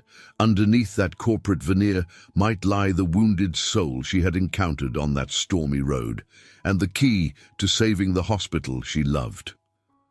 The day after Bobby's near transfer, Margaret was startled to find her schedule abruptly changed. She scanned the hospital's new roster posted outside Dr. Winters's office. Her name had been moved to the night shift, effective immediately. It felt like a punishment, albeit a subtle one. She brushed aside a pang of dread and reminded herself she was lucky not to have been fired outright. Still wearing her daytime scrubs, Margaret made her way to the night shift briefing. The main lights in the hospital were dimmed, and the hallways glowed with the faint hum of overhead fluorescence. On her way to the designated meeting room, she found Dr. Hassan adjusting his stethoscope near the entrance. In his 50s, with salt and pepper hair and a soft-spoken demeanor, Dr. Amir Hassan had once been a well-respected figure in the daytime staff, but now worked almost exclusively at night. Some said he preferred the quieter hours. Others whispered about hospital politics that pushed him into the shadows. "Welcome to the night shift, Nurse Davis," he said gently. Though his tone was cordial, a hint of concern flickered in his dark eyes. "I heard about the schedule change." Margaret forced a small smile. "It seems I've been reassigned. It's an adjustment, but I'll manage." Then curiosity got the better of her. "I've been meaning to introduce myself properly. You were here when Dr. Franklin Richardson was alive, right?" He nodded, a wistful look crossing his face. "Yes, many years ago I worked closely with him. He was a fine doctor and a mentor of sorts. His death shook the hospital." Margaret wanted to press him for details, but the overhead speaker crackled, calling staff to the emergency department. Dr. Hassan gave her an apologetic shrug, and they hurried down the corridor together. Whatever conversation they might have had about Franklin Richardson would have to wait. By the time they reached the ER, the night's influx of patients had already begun. A young man arrived in the throes of a severe opioid overdose. Margaret sprang into action with Dr. Hassan, stabilizing him with Narcan and carefully monitoring his breathing. In the swirl of controlled chaos, she found that she appreciated the unique pace of the night shift, fewer administrative eyes on her, more autonomy to make quick decisions. Hours later, the ward fell into an eerie calm. Most of the patients slept, their monitors beeping softly. Margaret used the lull to check in on a teenage girl brought in earlier for alcohol poisoning. As she adjusted the IV drip, she overheard two staffers whispering about budget cuts. One was convinced the entire night shift could be outsourced or replaced with lower-cost practitioners. Margaret's gut clenched. She thought about her mother and the bills piling up at home. She also thought of how she'd nearly lost Bobby to a numbers game. Stepping away from the hushed conversation, Margaret found Dr. Hassan in an empty exam room, reviewing lab results. Gathering her courage, she asked, "Doctor, Hassan, I know it might be sensitive, but could you tell me more about Dr. Franklin Richardson's final days? I sense there's a piece of hospital history nobody talks about openly." He sighed, setting aside a stack of paperwork. There was a lot of controversy. Officially, he died from cardiac complications, but some of us suspected foul play or negligence. A flicker of regret crossed his face. "I wish I could have done more to uncover the truth, but I lacked evidence, and the administration at the time wasn't keen on questions." Margaret felt her pulse quicken. Jonathan's father. He must have suspected something. Could that be why Jonathan is so determined to overhaul Central? Maybe he wants to uncover the same secrets his father was onto. Dr. Hassan's gaze held hers. "It's possible, but be careful whom you confide in. Dr. Winters was here then, and so were a few others who rose quickly in the ranks." She nodded, absorbing his warning. Before she could press further, the overhead speaker summoned them again. Another emergency, an elderly patient with respiratory distress. Margaret and Dr. Hassan exchanged weary smiles and rushed off, duty first, questions later. By the end of her shift, exhaustion draped over her like a heavy blanket. She emerged into the early morning light, the sky streaked with pale lavender and orange. Despite her fatigue, a small part of her felt invigorated. Working nights offered her an odd freedom.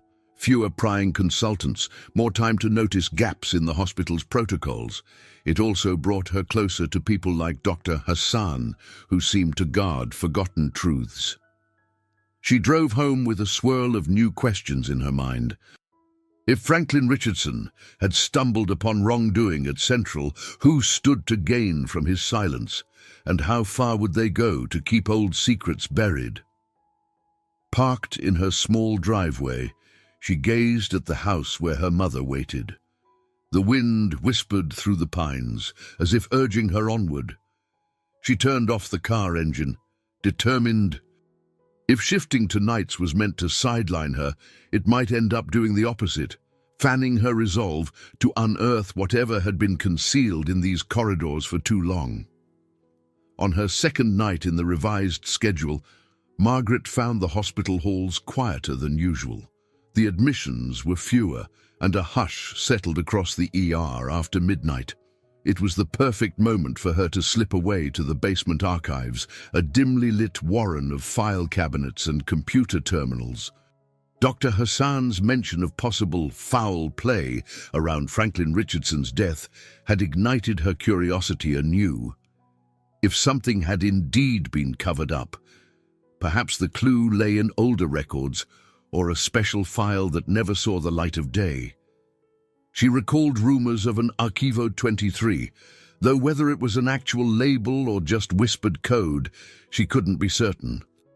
After verifying that her patients were stable, she told a fellow nurse she'd be checking inventory. Then she descended the worn steps to the basement. The archiving room smelled faintly of old paper and disinfectant. Under flickering fluorescent lights, she opened drawer after drawer, scanning indexes of files. Her heart pounded with every passing minute, afraid she might be discovered. Finally, a reference appeared on an ancient computer database. Archive 23, Dr. Franklin Richardson. The date stamp matched the year of his death. Her pulse quickened. She typed a retrieval request, only to be met with an error message, "File removed." With a frustrated sigh, she combed through related entries, searching for anything that might lead her to the missing documents. She was so absorbed that she almost missed the soft footsteps behind her. Startled, she spun around to find Jonathan standing in the doorway, wearing a white coat over business attire.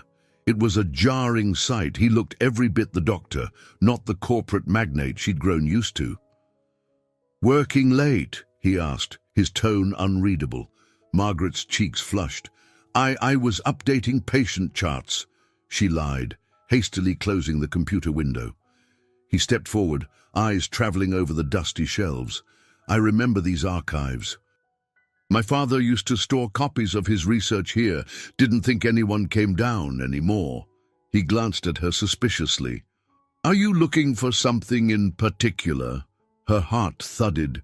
Should she probe him about Archive 23? Part of her wanted to confront him right there, but caution prevailed. "Just cross-referencing older patient files," she managed, her voice steady enough. "Sometimes they help with tricky diagnoses." They stood in tense silence, the hum of the overhead lights accentuating every breath. Jonathan's gaze flicked to the computer screen. She half expected him to call her out, to mention the night of the accident, to reveal any trace of personal connection, but he remained silent on that front. Eventually, he spoke, voice low. "I miss being a physician, you know, before all this."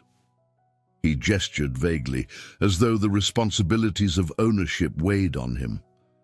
"Sometimes I feel I'm just juggling spreadsheets instead of healing people." Margaret's irritation softened. She remembered how he had jumped in to help with that critical patient a few days ago, how his clinical instincts kicked in.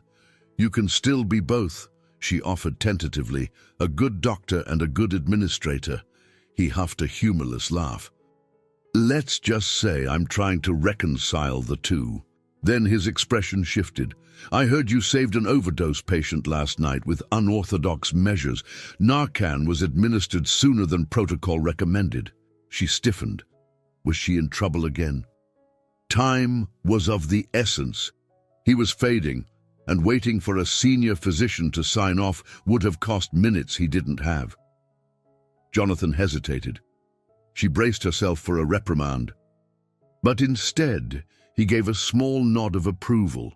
"You likely saved his life." Relief and confusion mingled. Before she could respond, the overhead speaker summoned her.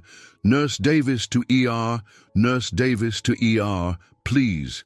She edged around Jonathan. "I have to go."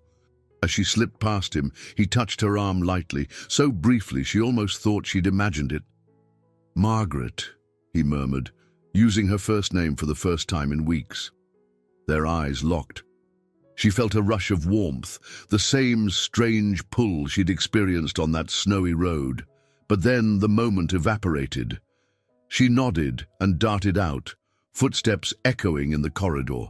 Her heart hammered, unsure whether the encounter had drawn them closer or merely underscored the rift between them. When she reached the ER, the crisis was minor.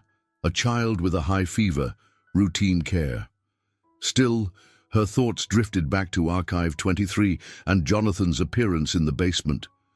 If he already suspected she was digging into his father's records, what would he do? And why had he abandoned the corporate mask, if only for a moment, to show genuine concern for her methods?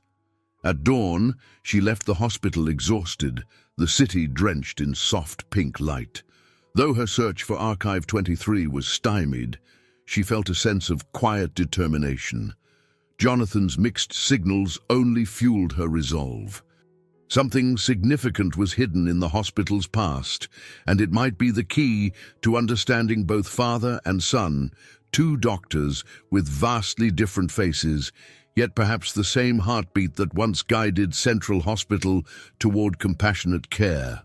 Margaret's mother took a sudden turn for the worse 4 nights later. A caretaker's frantic call summoned Margaret home just after midnight, forcing her to leave the hospital mid-shift. By the time she arrived, Eleanor's breathing was labored and her eyes fluttered with pain. Margaret dashed to the phone to request an ambulance, then gently gathered her mother's hand in her own. "It's all right, Mom," she whispered, fighting tears. "We'll get you to Central." In the swirling panic, she felt the full weight of her two worlds colliding, daughter and nurse, caretaker and breadwinner. Minutes stretched agonizingly until the ambulance lights flashed outside, reflecting off the fresh snow. As they loaded Eleanor onto the stretcher, Margaret felt powerless, the nurse in her overshadowed by raw fear. She rode in the back of the ambulance, heart pounding with each bump on the frosty road. Upon arrival, the emergency team sprang into action. Dr. Hassan appeared, his reassuring presence a balm to Margaret's rattled nerves. Still, her mother's breathing remained shallow, her vitals unstable. The recommended treatment was an advanced therapy not covered by Eleanor's insurance, a scenario Margaret dreaded. As her mother's condition wavered, Margaret leaned against a supply cart in the hallway, hopelessness closing in. Suddenly, Jonathan appeared, flanked by an administrative manager. He took one look at Margaret's distraught face and pulled the manager aside. "Find a solution," he said in a low, authoritative voice. The man frowned, muttering about cost overruns, but Jonathan spoke firmly. "I don't care. She needs the care now." Within an hour, Eleanor was moved to a private room for the specialized procedure. Margaret stood by her bedside, relief coursing through her. Guilt and gratitude mixed in her chest. She had wanted to handle everything herself, but Jonathan's intervention was what truly opened the door to advanced care. When they finally stabilized Eleanor, Margaret found Jonathan in the corridor, arms folded, his expression pensive. "Thank you," she began quietly. "I know this treatment is expensive, and you—" He held up a hand. "Your mother was Dr. Franklin Richardson's nurse once. I know how much that means to me," and he trailed off, struggling to articulate the rest. "This was the least I could do." Margaret tried to steady her voice. "I don't know how I can ever repay you." His face softened. For the first time, she saw genuine warmth without the guarded distance. "I might have a way," he said slowly. "Not repayment exactly, but an opportunity. Let me explain." He led her to a small conference room. On the table lay documents detailing a pilot program for the emergency department, a plan that merged her ideas of patient-focused care with Jonathan's metrics-driven approach. "I've been thinking about how to reconcile efficiency with compassion," he admitted, tapping the files. "You and your team have shown glimpses of a model that could work. I want you to lead it." Margaret's brow furrowed. "Lead? But I'm just a nurse. And the administration—" He cut her off with a calm but firm tone. "I'll handle the politics. You'll have a month, 30 days, to implement a new care protocol that balances performance metrics with the human touch you and Bobby champion. If your outcomes are solid, we make it permanent. If not, we revert to the original restructuring plan." Her pulse quickened. This was monumental, a chance to reshape the ER, to protect her colleagues, and to prove that heart-centered care wasn't at odds with modern standards. But the pressure felt immense. "So, if I fail, the new approach ends, and staff cuts resume." Jonathan's expression grew more serious. "Yes, I need hard evidence to convince the board. Are you willing to try?" She glanced at the door, imagining her mother lying in that bed, reliant on specialized care that Jonathan had just facilitated. Then she thought of Bobby and Sarah, the patients who needed more than quick paperwork solutions, and the memory of Dr. Franklin Richardson's legacy. With a deep breath, she nodded. "I'll do it." He extended his hand and she grasped it, a silent pact forming between them. Their eyes locked, and for a moment, Margaret sensed that same inexplicable bond from the night she found him on the roadside. This time, though, it was tempered by a shared mission. She swallowed against a rush of emotion, reminding herself that no matter what feelings might linger, they had a professional battle to wage. As she left the conference room, her heart pounded with a mixture of excitement and dread. 1 month to prove that empathy and efficiency could coexist. 1 month to save the jobs of those she cared about. 1 month to honor the memory of a doctor who believed in the power of genuine human compassion. And in the shadows, unanswered questions remained about Jonathan's real motives, about Archive 23, and about the secrets that might surface in the process of tearing down walls and rebuilding trust. Margaret spent the next week assembling a core team for the pilot program, nurses like Sarah and Bobby, along with a few open-minded residents. Dr. Hassan lent his wisdom, offering clinical insights on how to integrate warm, human contact without sacrificing timely treatments. The group met during off-hours in a small, windowless room near the radiology wing, away from the watchful eyes of more skeptical administrators.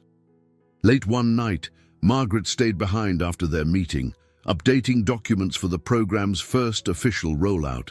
The hospital halls were mostly empty, and the hum of the heating system accompanied her as she typed feverishly on a hospital laptop. She couldn't stop picturing her mother recovering upstairs, and the hope shimmering in Bobby's eyes when they discussed expanding his pediatric approach. Exhausted, she finally closed the laptop. The clock read midnight. She gathered her papers and headed for the elevator.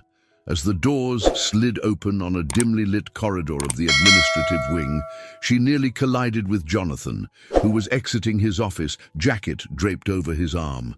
His surprise mirrored hers. "Margaret, you're here late," she exhaled softly. "Working on the pilot program details. Didn't realize you were still in the building." He nodded, stepping aside so she could move past. Something in his eyes spoke of weariness, a burden she recognized from her own reflection in the mirror. "I had some meetings about the hospital budget. The board's pressing for faster results. They're wary of giving you a full month." Her stomach knotted. "But we agreed. I'll hold them to it," he said firmly, "but it won't be easy." A tense silence settled between them. She thought of Archive 23, of the swirling questions about his father's death. Curiosity flared, and before she could stop herself, the words tumbled out.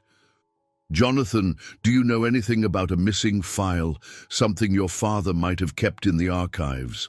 I've heard whispers about it." His expression darkened, and he looked momentarily haunted. "I found references to it when I first got here. Most of it was removed or destroyed." He paused, gaze flicking to the floor.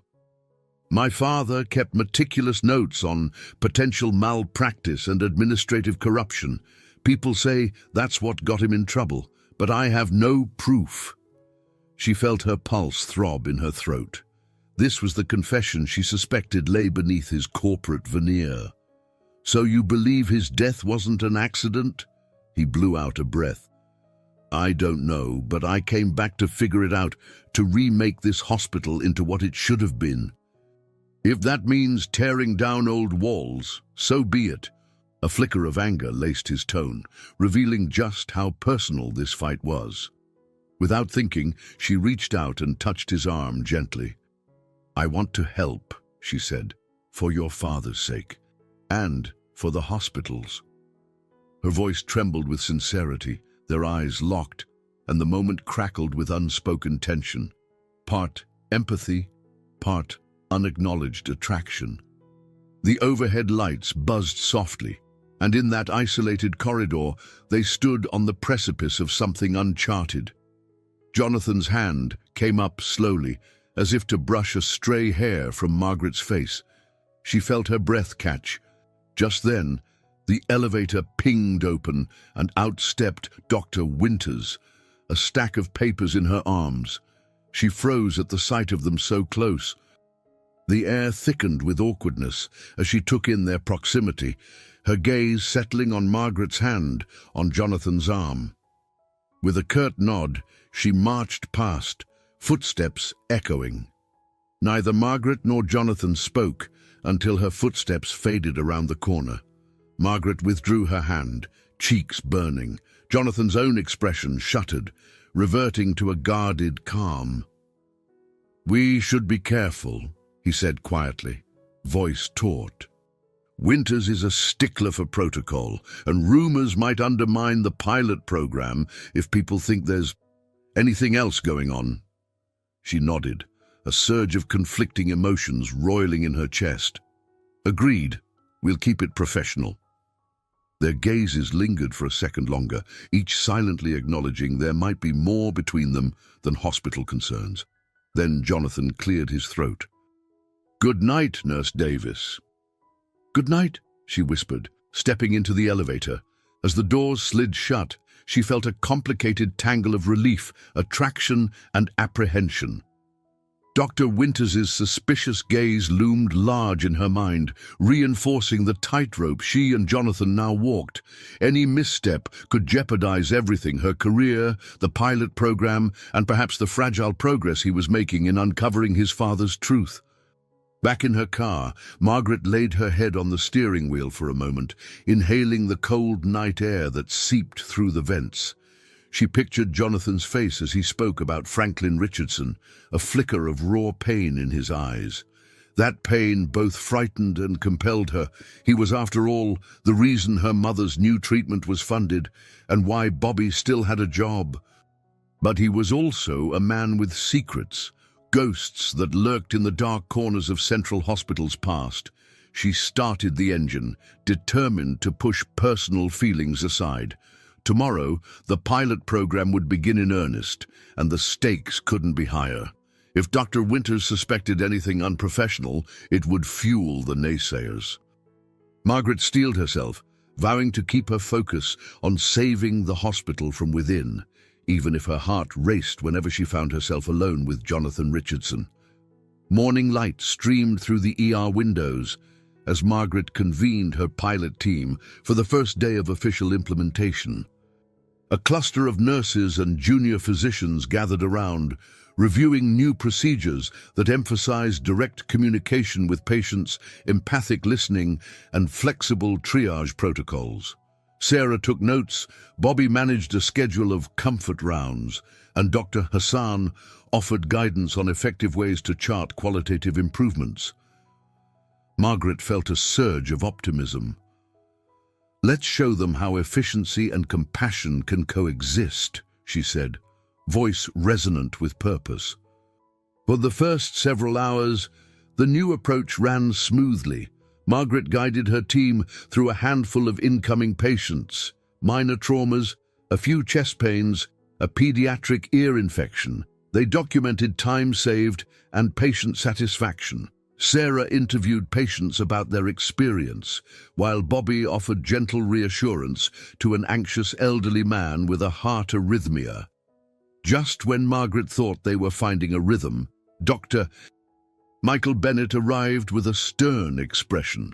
He was a young resident, known for aligning himself with whichever power would best propel his career. He walked in with two consultants Margaret didn't recognize, each armed with clipboards and wary eyes. "We're here to evaluate your pilot program for compliance," Dr. Bennett announced. "We've already seen a few irregularities. For instance, Nurse Jenkins administered a mild sedative to a patient without a direct physician's order." His sharp gaze pinned Bobby, who looked genuinely perplexed. Bobby cleared his throat. The patient was in severe distress, and Dr. Hassan had given verbal approval. The consultant scribbled something on her clipboard. "We'll note that. Also, there's a question about time logs. Some staff appear to be spending too long in patient rooms, which might affect throughput." Margaret stepped forward, heart pounding. "That's the point. We're proving direct engagement can reduce errors and improve satisfaction. If a nurse invests an extra 2 minutes, the patient might avoid complications that require extended stays later." Dr. Bennett's lip curled. "That's speculative. We need numbers, not anecdotes." He signaled the consultants to continue taking notes. "We have a scheduled check-in with Dr. Winters this afternoon."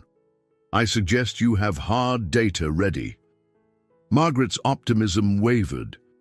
There was a sense that Bennett and the consultants were determined to find flaws. She wondered if Dr. Winters had sent them. The tension thickened when a short while later, Dr. Winters herself appeared, arms crossed, watching the pilot program's processes with a critical eye. Though she said nothing outright, her disapproval radiated. The day spiraled further when a small backlog formed in triage around lunchtime. 2 ambulances arrived simultaneously, a multi-vehicle accident victim and a woman in preterm labor. Sarah tried to prioritize the latter without formal triage, causing Dr. Bennett to accuse them of ignoring the newly established queue. A heated argument broke out at the nurses' station. Patients waited in the hallway, overhearing every raised voice. Margaret rushed over to intervene, her pulse hammering. "Enough! We'll handle both patients simultaneously." She gestured to Bobby to manage the woman in labor, while Dr. Hassan took the accident victim. Bennett insisted they follow the new standardized forms, brandishing them like a bureaucratic shield. The environment turned combative, staff forced to argue protocol instead of administering care. In the midst of the chaos, Margaret noticed Jonathan at the periphery. He watched silently, arms folded, face impassive. She felt a flood of frustration. Why wasn't he stepping in to defend the pilot program he had authorized? Eventually, with Dr. Hassan's leadership, both patients were stabilized, but the mood in the ER had soured, staff flustered by the consultant's petty critiques. Margaret's head throbbed. She found a quiet moment near the supply closets and leaned against the wall, exhaustion rolling over her. Jonathan approached, concern etched across his features. "I saw what happened. Dr. Bennett and Winters seem intent on undermining your team." Margaret forced a shaky exhale. "They're sabotaging it, or at least making it impossible to function. We can't prove anything if we're buried in red tape and accusations." Jonathan glanced around, lowering his voice. "I suspect they have their own reasons for wanting the pilot to fail. Winters has always craved control, and Bennett's ambitions make him easily influenced." A flicker of desperation curled in Margaret's gut. "Then help me, Jonathan. Step in." "They won't listen to me." He looked away, conflict darkening his gaze. "I can't override Winters outright. She's deeply entrenched, and the board respects her. If I charge in now, it'll look like favoritism." Margaret's jaw tightened. Rumors of a personal connection had been brewing, and she knew it would be detrimental if Jonathan publicly sided with her too forcefully. Their closeness in the hallway that night had not gone unnoticed. It was exactly the weapon Winters might use to discredit them both. Outside, the muffled sound of an approaching ambulance siren signaled more patients. Margaret straightened, rolling her shoulders back. "Then we'll handle it ourselves. We'll gather our data and stay professional, no matter how they press us." Jonathan studied her with something akin to admiration. "You're braver than most of the doctors I've met, Margaret." He paused, as if tempted to say more, but footfalls approached. They parted before Dr. Winters or Bennett could spot them conversing. As Margaret rushed to meet the incoming paramedics, a storm of anxiety brewed inside her. Internal enemies threatened her program's success, and she had little time to prove her methods before the hospital's decision would be final. Yet she couldn't let herself falter. If she had learned anything from her mother's perseverance and from saving Jonathan that fateful night, it was that every life deserved a chance, even if one had to fight for it tooth and nail. A frigid wind whipped against the hospital's windows, rattling them as if nature itself could sense the urgency unfolding inside. Margaret had barely finished her overnight shift when she received an alarming page from Sarah. Eleanor, her mother, was in rapid decline. Racing down the corridor, Margaret found Eleanor's room teeming with medical staff, monitors flashing warning signs. An oxygen mask covered her mother's face, her breathing shallow and erratic. Sarah stepped aside, eyes brimming with concern. She spiked a fever last night. The infection spread faster than anyone anticipated. Margaret's heart pounded. "Mom," she whispered, taking Eleanor's hand. The older woman's eyelids fluttered, and she seemed disoriented, lost in a haze of pain and fever. Though Margaret had witnessed countless medical emergencies, seeing her own mother in such a state was a different anguish altogether. Dr. Hassan hurried in, slipping on exam gloves. "We need to stabilize her immediately. There's a risk of sepsis." His voice was calm, but the tight lines around his eyes betrayed his worry. Margaret glanced at the IV lines snaking into her mother's arm, each loaded with life-sustaining medication. The advanced therapy Margaret had fought so hard for was no longer enough. The new complication had ambushed them. Moments later, Jonathan appeared at the threshold, wearing a lab coat over his suit. Seeing Margaret's stricken face, he moved closer. "I heard the emergency page," he said softly, his gaze on Eleanor. "We'll do whatever it takes." Margaret swallowed hard, torn between gratitude and despair. The hospital's swirling demands vanished as her focus narrowed to her mother's labored breaths. Dr. Winters arrived too, though her expression remained guarded. She conferred briefly with Dr. Hassan about next steps, her tone surprisingly measured. Sarah touched Margaret's shoulder. "They're prepping for a high-risk intervention to clear the infection source." It might be her only shot. Margaret's stomach twisted. The procedure was experimental and came with its own perils. "Do it," she said, voice trembling. Her eyes flicked to Jonathan, who gave a resolute nod. In that unspoken moment, Margaret realized how drastically the man beside her had shifted from distant administrator to someone she could rely on. As the team whisked Eleanor to an operating suite, Margaret trailed behind, refusing to leave her mother's side. Yet the hospital's clamor intruded. Overhead announcements, beeping machines, and staff rushing to various crises. She dimly recalled that a crucial presentation to the board, where she was supposed to defend the pilot program, was slated for later that morning, but right now she couldn't care less. Her mother hovered on the brink of life and death. Eleanor was wheeled into a sterile operating room. Margaret was instructed to wait outside.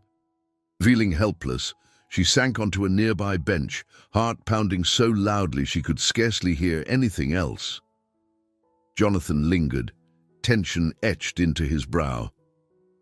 "I'll make sure Dr. Bennett or Winters doesn't sabotage her care," he murmured, his tone surprisingly fierce.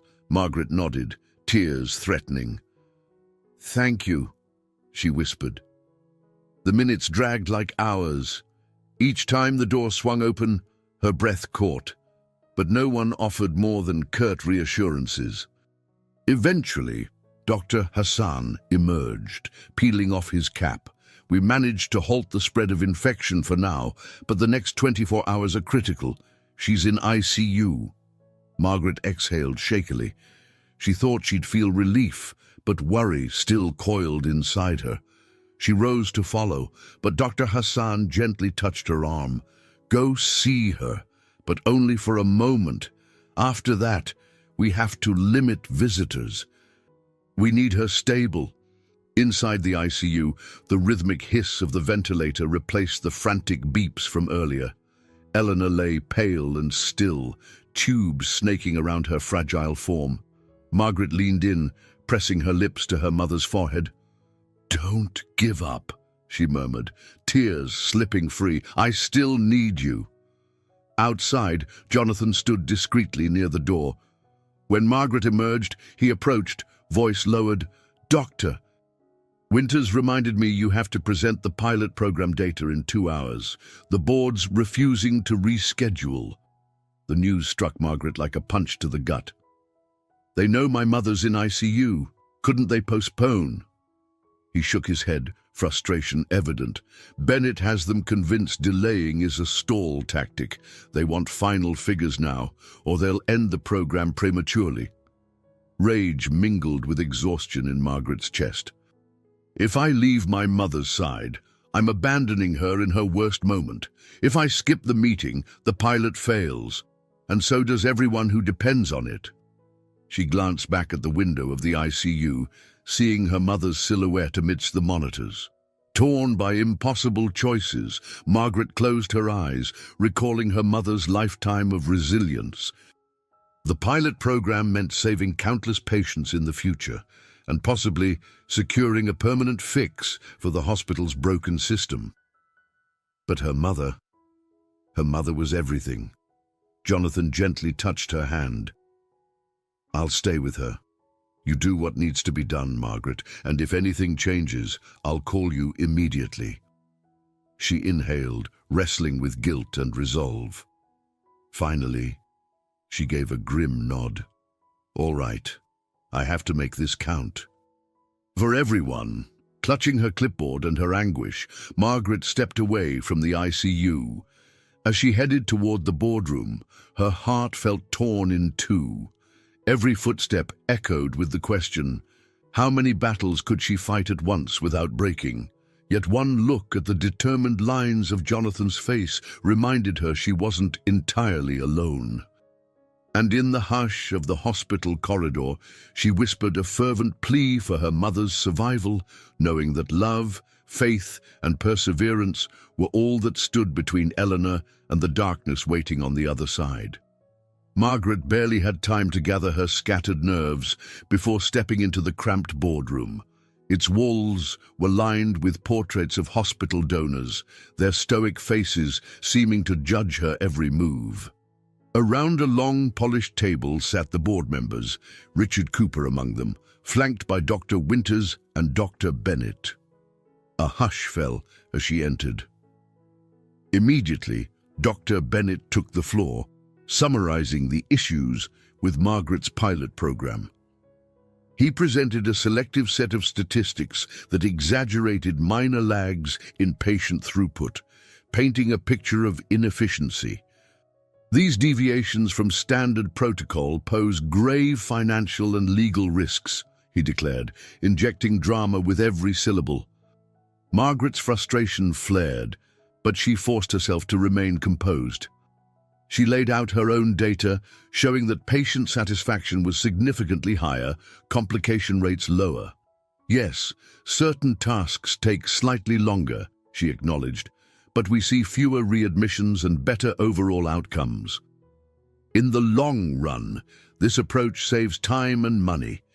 Several board members shifted in their seats, uncertain. Margaret sensed she was making progress until Dr. Winters spoke. Miss Davis's passion for patient care is commendable, she said icily. But personal feelings can cloud judgment. We must consider the hospital's sustainability. The insinuation felt like a slap. Personal feelings. Margaret bristled. Certain, Doctor. Winters referenced not only her mother's hospitalization, but also her rumored closeness to Jonathan. Summoning her fortitude, Margaret responded calmly. I'm here as a professional. If my data isn't enough, I welcome any fair, thorough review. While the board murmured, Dr. Winters exchanged a secretive glance with Bennett. Margaret suspected they had come armed with more than petty allegations of inefficiency. Sure enough, Doctor. Bennett cleared his throat, producing a manila folder. We've uncovered serious irregularities from the period of Dr. Franklin Richardson's tenure, he said, voice studiously neutral. Margaret Davis has been poking around in these archives, apparently seeking confidential documents. A chill shot down Margaret's spine. She realized they might twist her investigation into an act of wrongdoing. I was researching historical patient outcomes, she protested, which is standard practice for quality improvement. There's nothing unethical about examining old files. Bennett shrugged with feigned innocence. Yet certain files appear to be missing. This draws suspicion. Dr. Winters and I thought it best to bring it to the board's attention. A murmur of discontent spread around the table. Richard Cooper, the director with perpetual worry lines, frowned. "Are you implying Nurse Davis tampered with historical records?" "I'm not implying anything," Bennett said smoothly, "merely stating facts. The files in question, Archive 23, seem to have vanished around the time she began her research." Margaret's pulse hammered. She recognized the trap. If they could paint her as someone meddling with confidential material, they could discredit her program and perhaps have grounds for termination. Her voice trembled with indignation. "I never accessed documents illegally, nor did I remove anything. The files were missing before I even knew they existed." Tension crackled in the room. Dr. Winters spoke up, her tone dangerously calm. "So you claim, but the coincidence is troubling. And with your mother's recent crisis, one wonders if you're taking on more than you can handle. Nurse Davis." Anger flashed through Margaret. She wanted to shout that this was a baseless smear, but she also knew she had no proof. She needed Jonathan here, someone with the clout to stand against Winters and Bennett, yet he was at Eleanor's bedside, doing what he promised. Margaret fought the sinking feeling that she was cornered. Just then, the door swung open, causing every head to turn. Bobby Jenkins entered, out of breath, holding a small USB drive. His gaze swept the room, then landed on Margaret. "I'm sorry for interrupting, but I have information relevant to this discussion," he panted. Bennett bristled. "This is a closed board meeting.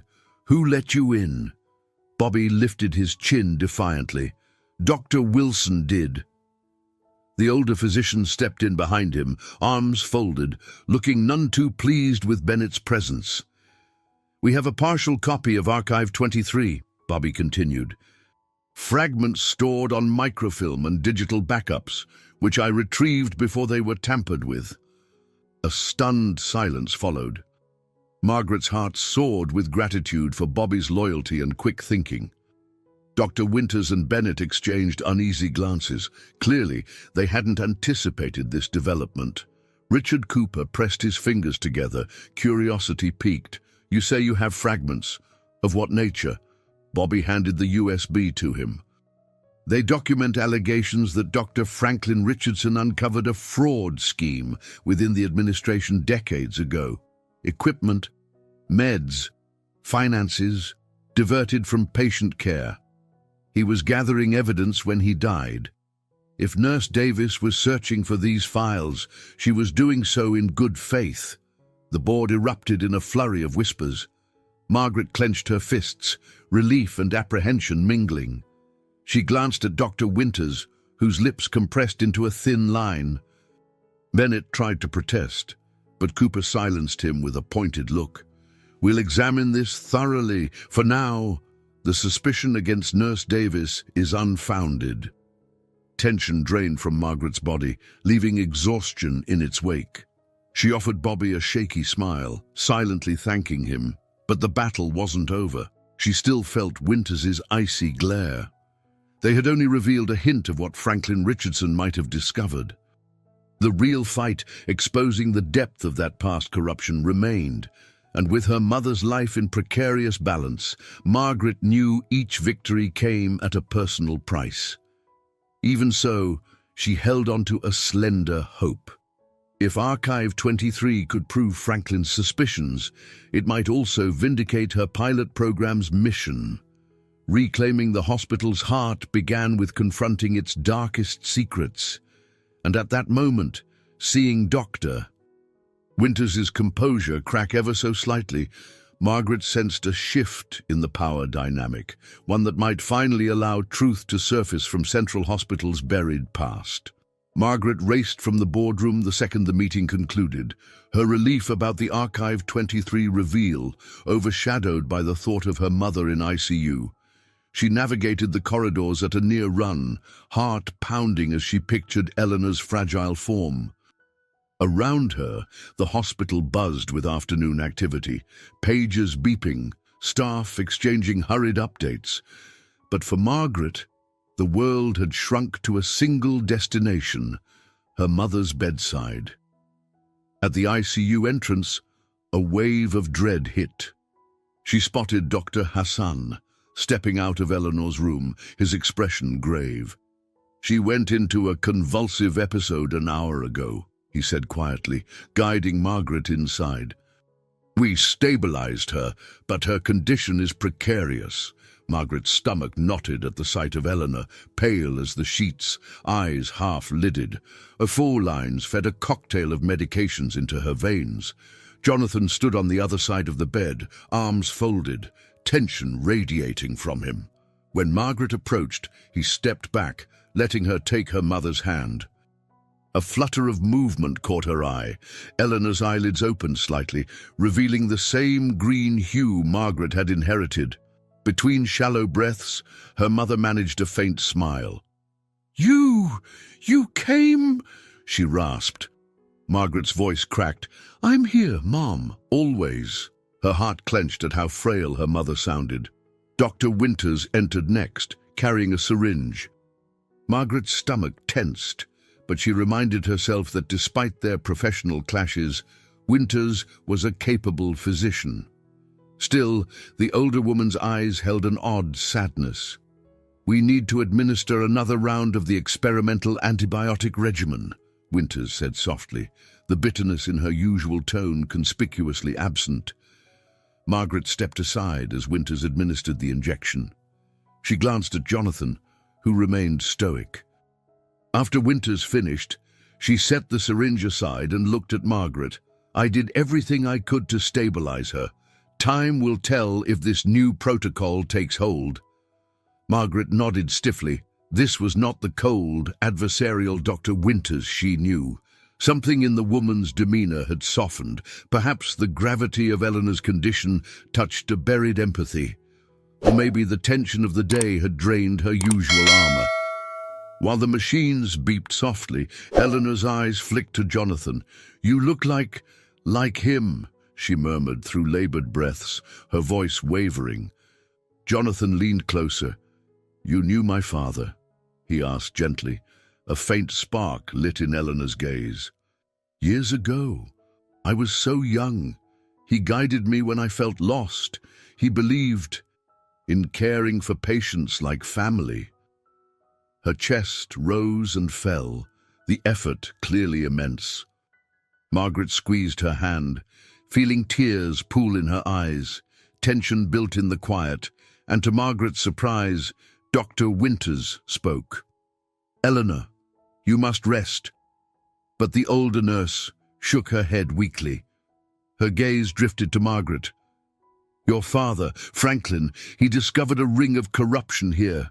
He confided in me that night. But something happened. He collapsed, and they wouldn't let me near him. Dr. Bennett was young then, under Cooper's influence. Her words trailed off, caught in ragged breathing. Margaret's eyes widened. A wave of realization hit.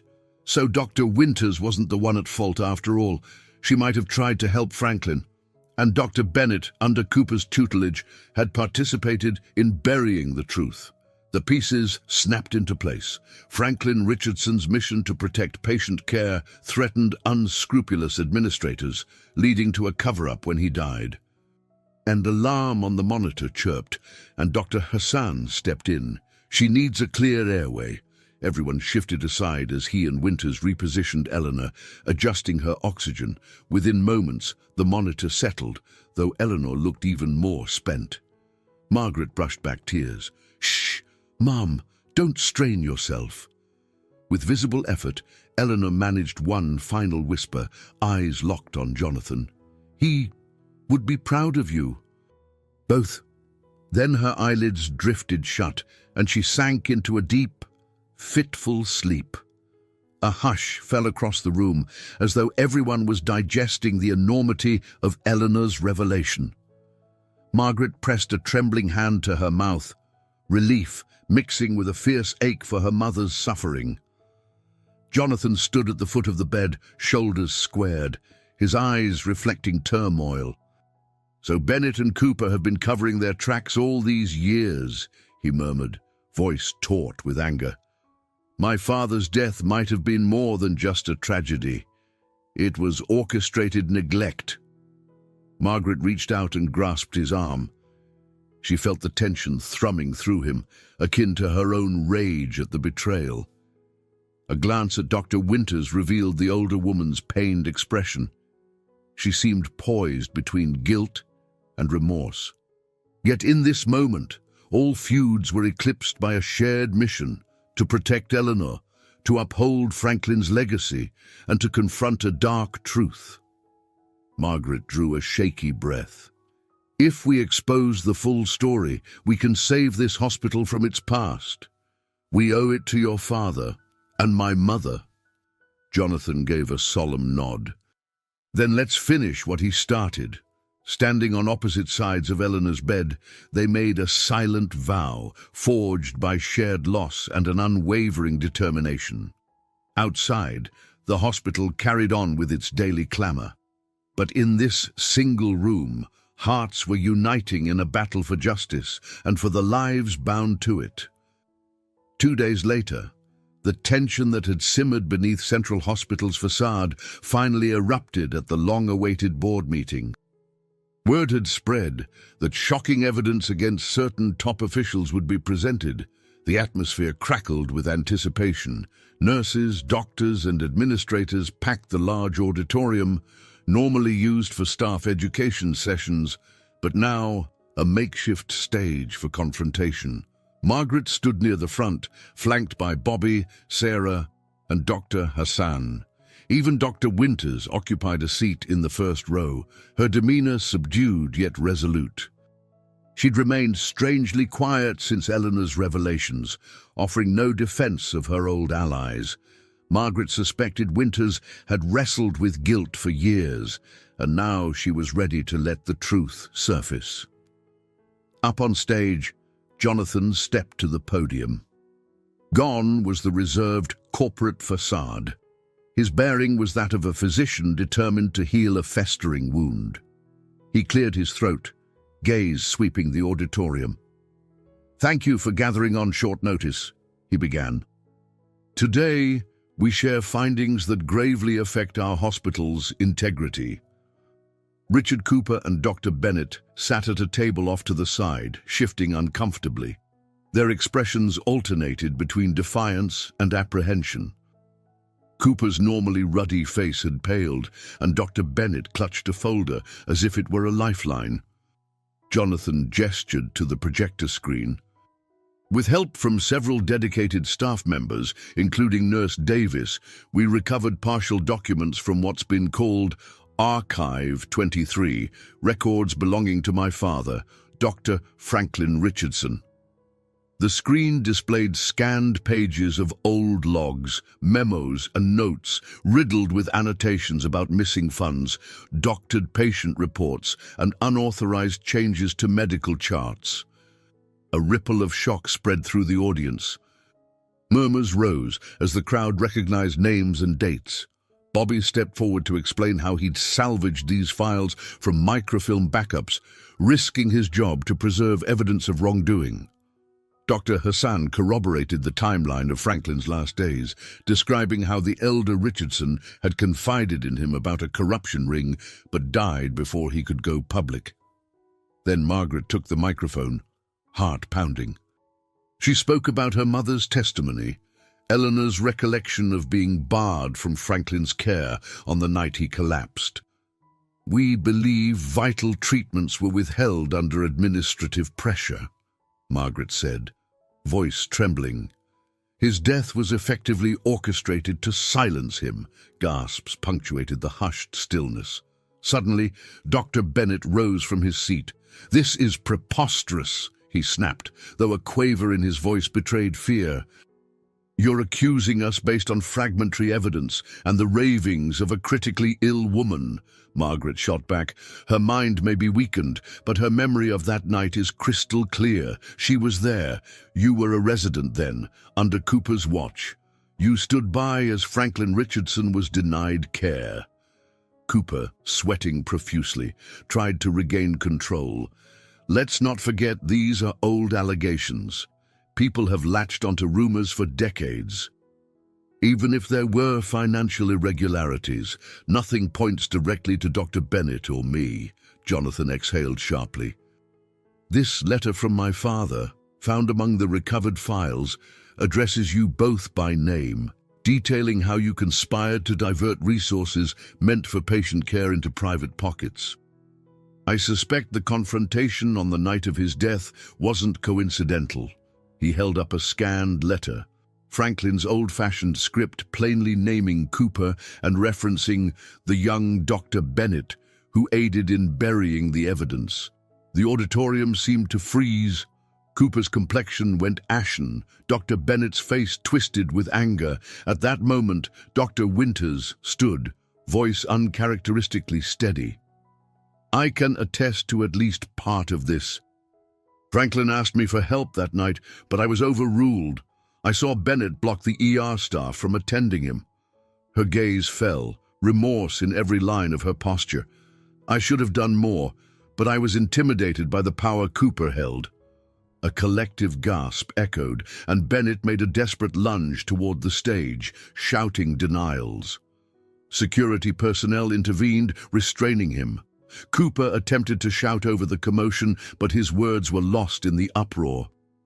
In the swirl of chaos, Jonathan hammered the gavel on the podium, an unspoken sign that the era of cover-ups was ending. When a semblance of order returned, Richard Cooper and Dr. Bennett were suspended pending an immediate external investigation.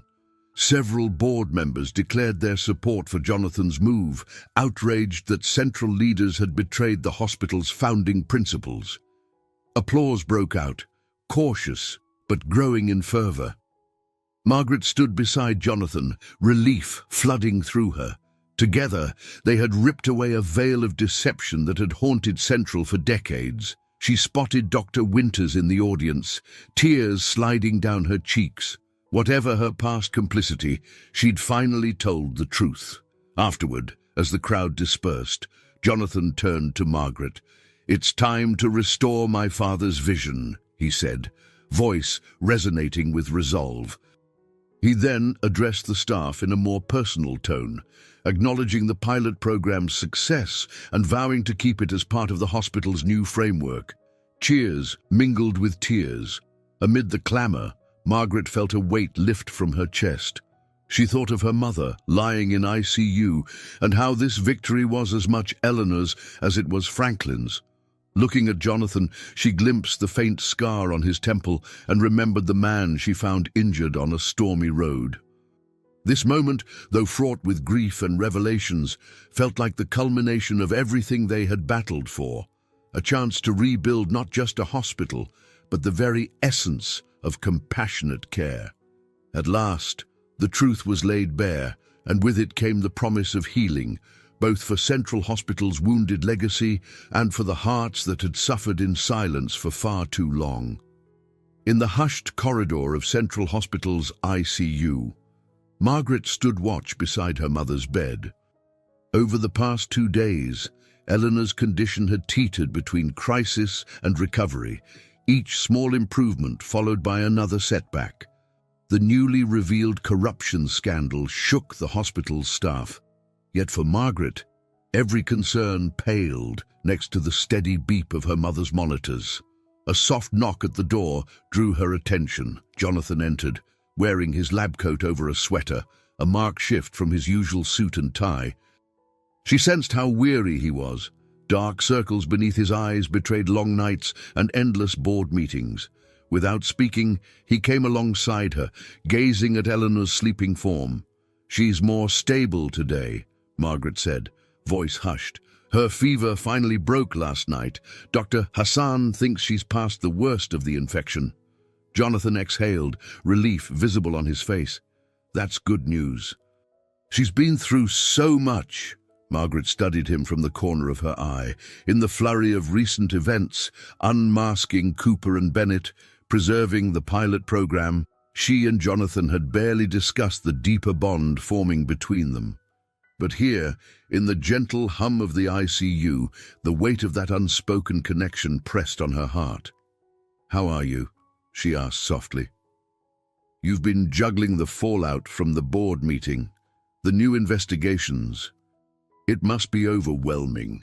Jonathan shrugged slightly, offering a worn smile. Honestly, I'm exhausted, but also I feel like I'm finally doing what my father would have wanted. Exposing the truth, clearing out the rot. It's strange, painful, yet liberating. Margaret recalled the letter Franklin Richardson had written, naming Cooper and Bennett, and how Jonathan had presented it to the board. In dismantling decades of corruption, he was also unraveling the darkest chapter of his father's life. She reached out, resting a hand on his arm. "Your dad would be proud. We've come so far in just a few weeks." He gently placed his hand over hers, eyes reflecting gratitude and something more profound. Indeed, he said quietly, and the unspoken intimacy of that single word, "we," settled into the room. Margaret felt warmth bloom in her chest. Suddenly, a raspy voice interrupted. "You too! Are you going to pretend I'm not here?" Eleanor's eyelids fluttered open, her expression faintly amused despite her frailty. Margaret's cheeks flushed. She hurried to Eleanor's side, smoothing the blanket near her mother's shoulder. "Mom, you're awake.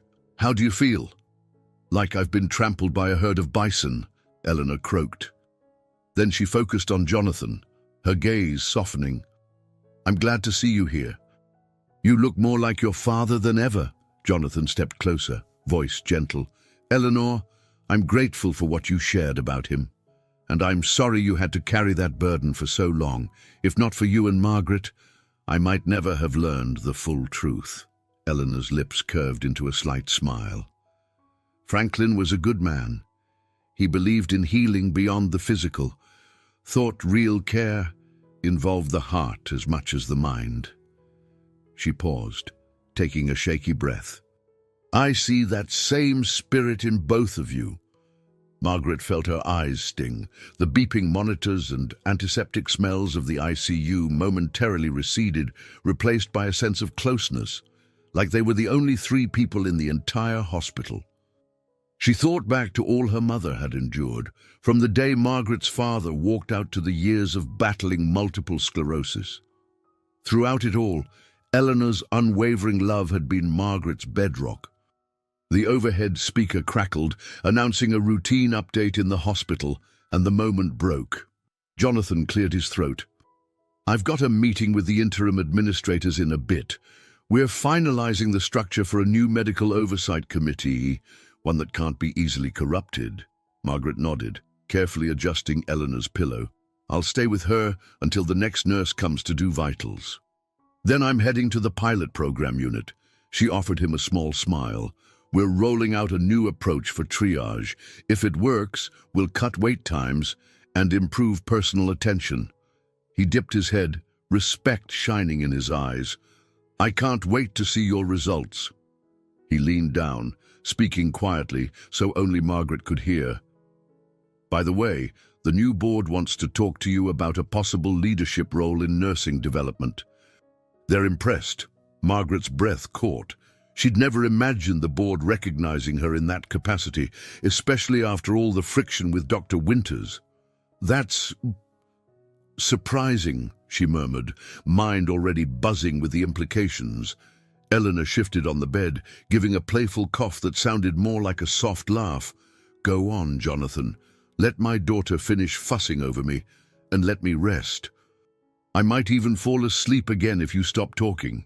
Jonathan chuckled. "All right, I'll come by later. See how you're doing." He offered a final glance at Margaret, an unspoken promise of more shared moments, and left the room. Margaret watched him go, then turned back to Eleanor, who observed her with a mischievous gleam. "I'm still not too weak to notice sparks when they're flying, sweetheart," her mother teased gently.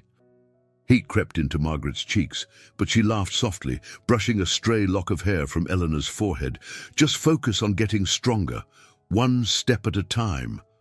Despite the swirl of changes awaiting them outside this room, Margaret felt a newfound sense of peace. Love, be it between mother and daughter, or something far more complicated blossoming with Jonathan, was proving to be the best medicine. And as the monitors beeped a calmer rhythm, she silently vowed to cherish each moment of connection, no matter how fleeting. 6 months later, Central Hospital glowed with a fresh sense of purpose. The sunlit lobby showcased a newly installed plaque dedicated to Dr. Franklin Richardson, a tribute that quietly announced the hospital's renewed commitment to patient-centered care. Margaret passed it each morning with a mix of gratitude and awe. Ever since Richard Cooper and Dr. Bennett faced legal consequences for their roles in decades-old corruption, the hospital had undergone a profound restructuring. At the heart of it all, Margaret's Initiativa Richardson, the pilot program initially met with skepticism, was now a model being studied by healthcare administrators nationwide. Margaret Dean, once an overworked nurse flying under the radar, had become Director of Enriched Nursing Practices, a title she still found surreal. She paused by the nurses' station in the rebranded Franklin Richardson Emergency Wing. Bobby Jenkins, now the official coordinator of pediatric emergency services, was consulting with a junior nurse. He waved her over enthusiastically. "Margaret, the new family-centered protocols are rolling out next week. We might need extra training sessions for the night shift." She smiled. "Schedule them. I'll cover any costs. We have the budget to make sure no one falls behind." It felt miraculous to say those words.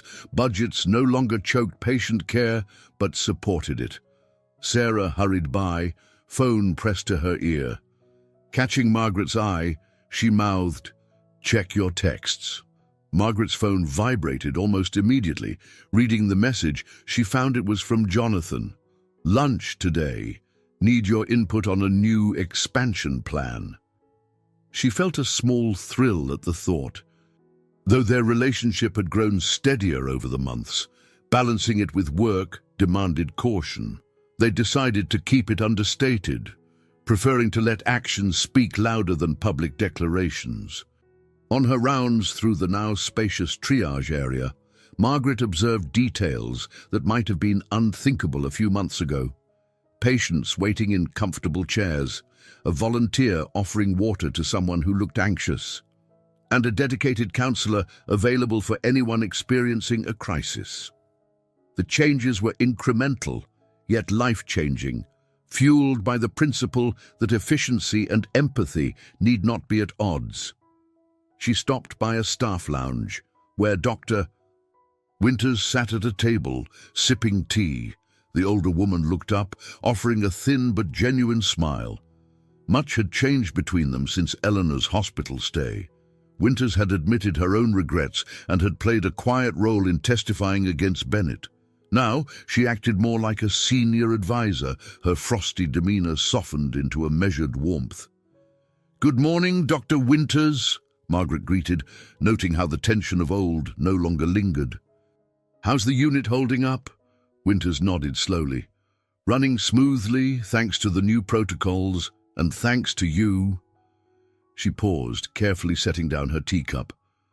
"I realize I never thanked you properly, for giving me a chance to, well, make amends. It's not every day one can atone for past mistakes." Margaret felt a wave of compassion. "You did what you believed was right when it mattered most. That took courage." Winters's gaze flicked to the corridor, where a photo of Franklin Richardson now hung beside the plaque.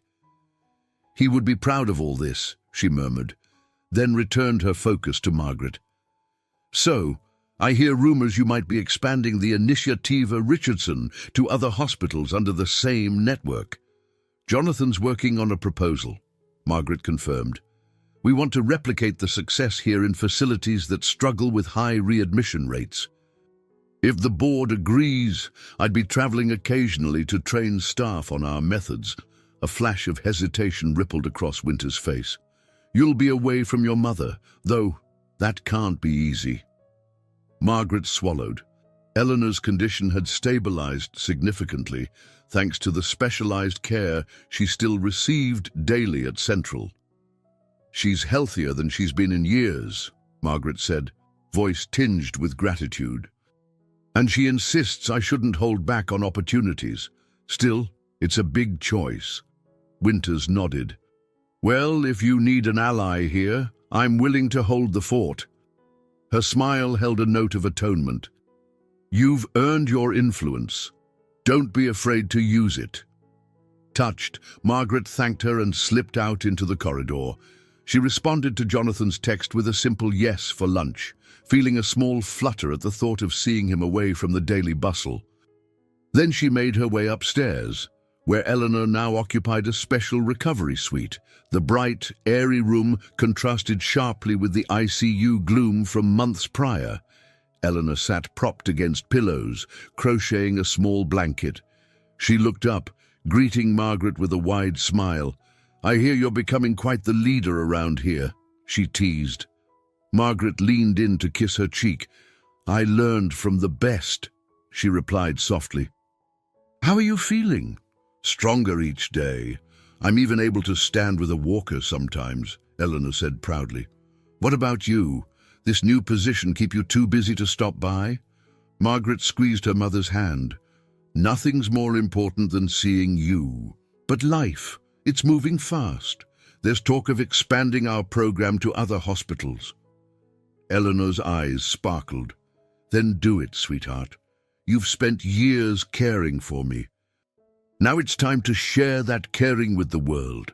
In that moment, Margaret's heart felt full. She glanced at the crocheted blanket, a symbol of healing and hope. So much had been restored. Eleanor's health, the hospital's mission, even a sense of justice for Franklin Richardson. Yet a quiet voice inside reminded her that she still had choices to make about her future. Leading expansions could mean traveling, time away from home, and a more public role. And what about Jonathan's plans? Pushing away the swirl of thoughts, she stayed a while longer, enjoying Eleanor's stories of physical therapy progress. Eventually, the lunch hour beckoned. She gave Eleanor's hand a gentle squeeze and left, stepping into a hospital that now shone with promise. This truly felt like a new dawn, a far cry from the bleak uncertainty that once haunted the halls. She only hoped the next step in her own life would be as bright. Margaret spread a stack of documents across the table at a cozy cafe near the hospital, the mild Colorado sun shining through broad windows. Jonathan arrived moments later, stepping in with an air of purpose. He set down a small box of pastries for them to share, a thoughtful gesture that made Margaret smile. Busy morning? She asked, sipping her tea as he settled into the chair opposite her. He nodded. Back-to-back meetings with the legal team. Cooper and Bennett are finalizing plea deals, and the hospital's insurance carriers are assessing damages, but at least the worst is behind us. Now we focus on the future. Margaret pushed the documents toward him. Speaking of the future, here's the final outline for our multi-hospital pilot expansions. I've compiled data from the Initiativa Richardson, shorter wait times, fewer complications, improved patient satisfaction. It's an airtight argument to replicate our model. Jonathan flipped through the pages, eyes lighting up at the thorough statistics. This is excellent, he murmured. The board will be impressed. They want results, and you've delivered. A gentle warmth bloomed in Margaret's chest. She remembered her first days under his ownership, when every consultant measured her performance in seconds. Now, her work was shaping an entire system. So what's next? She ventured, feeling an undercurrent of anticipation. He leaned back, expression turning contemplative. We have an offer from a major healthcare network to partner with Central. They'll fund expansions under one condition. They want me to sell majority ownership to them. He paused, carefully gauging her reaction. It would free up capital, enabling more rapid growth, but it also means I'd have less direct control. Margaret's stomach tightened. She understood the significance. Jonathan had battled so hard to redeem his father's legacy. Handing over control could open the door to new administrators, new priorities.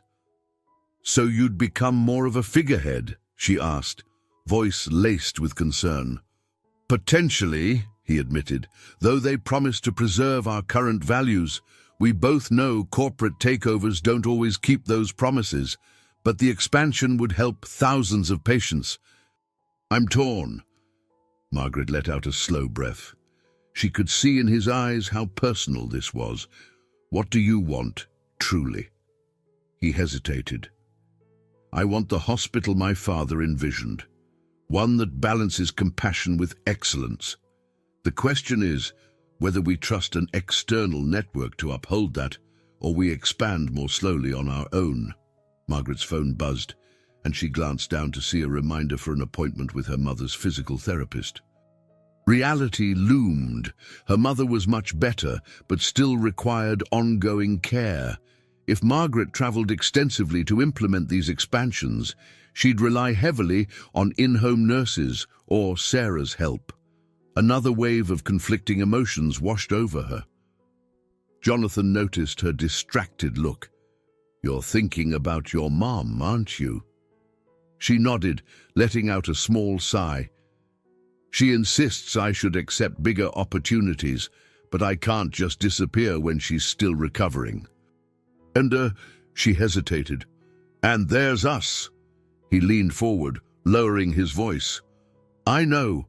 The idea of either of us leaving Denver for weeks at a time, running separate expansion projects, it complicates everything. His expression held a tenderness that made her heart flutter.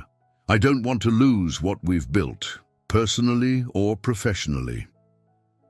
A comfortable silence settled between them. Outside, a group of medical students hurried past, clad in winter coats. In the swirl of decisions about ownership, expansions, and family responsibilities, Margaret found herself at a crossroads. She'd fought for her mother's health, for her team's jobs, and for the hospital's soul. Now she faced a choice: remain hands-on at Central or become a traveling ambassador for their new methods. Jonathan cleared his throat. The board is pushing me for an answer soon. They can't hold off the network's offer indefinitely. If I say yes, they'll want you to lead the clinical side of expansions. If I say no, we keep control, but growth is slower. Margaret studied the man before her, remembering how she'd found him bleeding and unconscious on that icy road not so long ago. Fate had thrown them together, forging a bond that now tested them yet again. She reached across the table, lacing her fingers with his. Whatever we decide, she said quietly, we do it by putting patients first and not losing sight of our own lives in the process. He squeezed her hand. Agreed. Let's talk with the board. See if there's a middle ground. Maybe we can negotiate partial investment without ceding everything. A flicker of hope sparked in Margaret's chest. We'll find a way, she said, forcing a firm nod. The knot in her stomach loosened slightly. They had come through worse storms, covert corruption, near-fatal accidents, threatened layoffs, and each time they'd found a path forward. They spent the next half hour brainstorming solutions, retaining local ownership while forming a new council that included nurse representatives, or funneling expansions through a non-profit foundation honoring Franklin Richardson's name. By the time they finished their pastries, Margaret's phone buzzed again. Her mother's physical therapist was waiting. Jonathan stood, helping her gather the documents. Go. We'll continue this talk tomorrow. I'll schedule a board session for next week. Maybe by then, we'll have a workable plan. She nodded, feeling the electric blend of anticipation and trepidation. Kissing him lightly on the cheek, she shouldered her bag and stepped outside, the crisp air tingling against her skin. Across the street, a billboard advertising innovative healthcare solutions reminded her how rapidly their field evolved. She clutched the folder to her chest, swallowing her anxieties. They were at a crossroads, all right, one that could reshape not only Central Hospital, but the future she shared with Jonathan. But if there was anything she'd learned from tragedy and triumph, it was that the best paths forward often required faith, unity, and a willingness to embrace the unknown. Squaring her shoulders, she headed for her car, steeling herself for the next chapter in an ever-unfolding journey. Inside a sunlit conference room at Central Hospital, Margaret, Jonathan, and key board members convened to finalize decisions about the proposed expansion. The tension was tempered by an undercurrent of optimism. Much had already changed for the better, and now they faced a question of how to share their success with other communities. Margaret clicked through a slideshow summarizing patient outcomes and cost savings gleaned from the Initiativa Richardson. The board members nodded along, impressed. Eventually, the conversation turned to the healthcare network's buyout offer. One of the board members, an older physician named Dr. Marshall, leaned forward. Selling a majority share would accelerate expansions, but we risk losing our identity if the new owners impose their own policies. Another member, Mrs. Garcia, shrugged. At least we'd get financial stability. That ensures the staff's future. Jonathan glanced at Margaret. They shared a meaningful look before he addressed the board. Margaret and I have been discussing an alternative. A partial partnership with the network, but with strict governance ensuring clinical decisions remain under Central's control. They gain investment returns. We keep our ethos intact.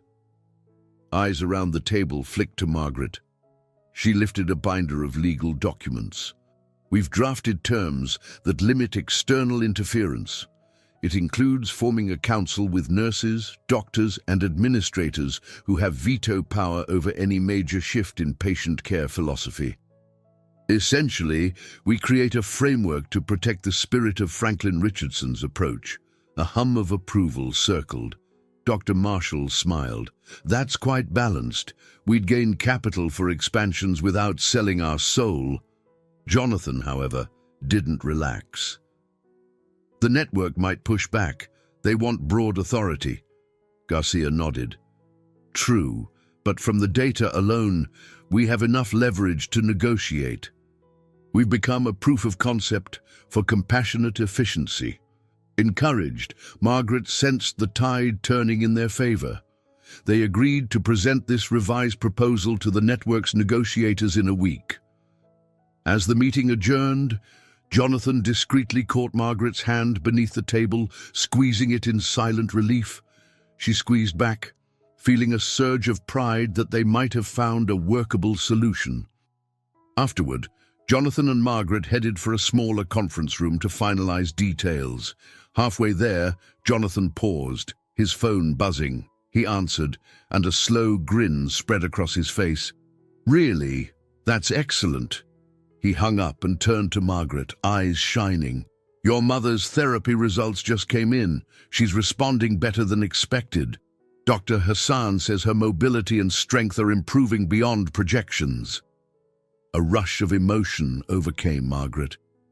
That's incredible, she whispered.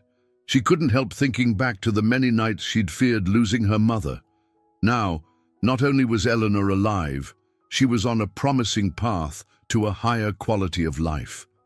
Jonathan placed a gentle hand on her shoulder. We should celebrate, maybe dinner tonight. Warmth spread through her. I'd love that. First, let me swing by her room and see how she's doing. Then we can figure something out. They continued to the smaller conference room, but before they could enter, a voice called out. Dr. Winters stood near the nurses' station, wearing a measured expression. A moment, please, she said, gesturing them closer. Margaret braced herself. While they'd formed a truce of sorts, old habits died hard, but Winters's eyes held genuine respect. I've heard about your partial partnership plan. I think it's wise. And I wanted to say, I'm stepping down as head of nursing next month. Stunned, Margaret exchanged a look with Jonathan. You're resigning? Winters inhaled. I prefer to think of it as retiring on a high note. The hospital's in capable hands now. You've seen to that, and I've got personal matters to attend to. Her gaze flicked to a photo pinned to the bulletin board. An older relative, perhaps. I don't want to be the relic overshadowing fresh ideas. Jonathan extended his hand. Your years of service kept this place running, Dr. Winters. Despite the past conflicts, I value that. She shook his hand, then turned to Margaret. I've recommended you as my successor, Nurse Davis. Well, Director Davis, officially leading nursing oversight. I know you're capable, and I see no better candidate. Margaret's breath caught. Me? But I thought... That's a huge responsibility, especially with expansions looming. Winters inclined her head. You'll find a way. You always do. Then, with a curt nod reminiscent of her old style, she strode away, leaving Margaret momentarily speechless. Jonathan broke the silence, his expression proud. Director of Enriched Nursing and now overseeing all nursing operations. That's monumental. Margaret's thoughts spun. She pictured herself balancing expansions, her mother's care, and this new leadership role. She could almost hear Eleanor's voice encouraging her to aim higher. She also felt the subtle flicker of uncertainty. She'd never been one to chase titles, yet how could she refuse an opportunity to shape the culture she'd fought so hard to preserve? Pressing her lips together, she glanced at Jonathan. Life is moving fast. Her heart pounded with a mixture of excitement and apprehension. He reached out, his hand warm on her shoulder. I'm here for you. Every step, he said softly. We'll navigate it together. A flutter of emotion caught her off guard. She nodded, inhaling a calming breath. All right, let's do it. But tonight, let's celebrate my mother's progress and survival of everything we've been through. Jonathan's grin widened, relief mingling with affection. Deal, I'll make reservations. They walked away, side by side, down a hallway once filled with fear and tension, now brimming with possibilities. It felt like the hospital's future, integrated, balanced, and guided by compassion, mirrored her own life. In reclaiming Franklin Richardson's legacy, they'd also discovered their own capacity to heal, lead, and love. Now they just had to embrace the next chapter, trusting that the path they forged would support both them and the countless patients who came seeking hope. 1 year later, on a cold winter evening that echoed the fateful night Margaret first rescued Jonathan, the two found themselves driving back from a healthcare conference in Colorado Springs. Snow swirled outside, the headlights revealing a landscape draped in white. In the distance, the glow of Denver's skyline beckoned, a reminder of how far they'd come. Margaret, behind the wheel, turned to glance at Jonathan, who was checking emails on his phone. Are you sure we can't wait until morning to tackle the backlog? She teased lightly. You're as bad as those consultants once were. He smiled sheepishly, setting the phone aside. You're right. Old habits. I'm just excited. We announced the official rollout of the Initiativa Richardson at 15 more hospitals. Hard to believe how quickly it's grown.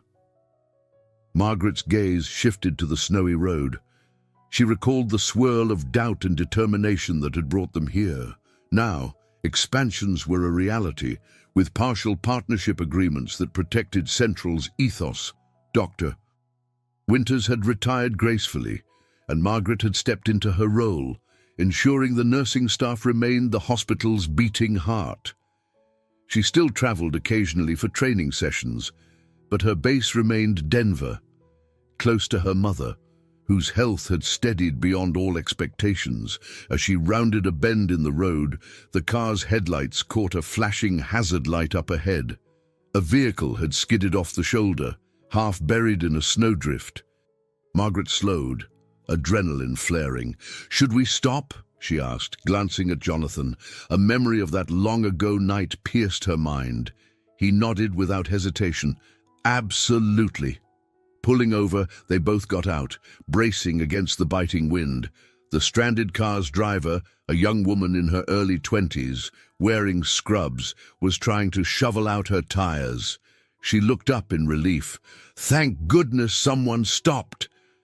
My phone died, and I've been stuck for half an hour. Margaret exchanged a knowing glance with Jonathan. She stepped forward to help. "You're a nurse?" she asked, spotting the emblem on the woman's scrub top. "Yes," the woman said shakily. "Finished a double shift, then I slid off the road." Her voice trembled from cold and frustration. Jonathan joined them, taking the shovel. "I know how that feels," he said, tone wry with memory. He nodded toward Margaret. "We can give you a ride if you can't get your car out. We're heading into Denver." The young nurse blinked tears of gratitude. "Thank you.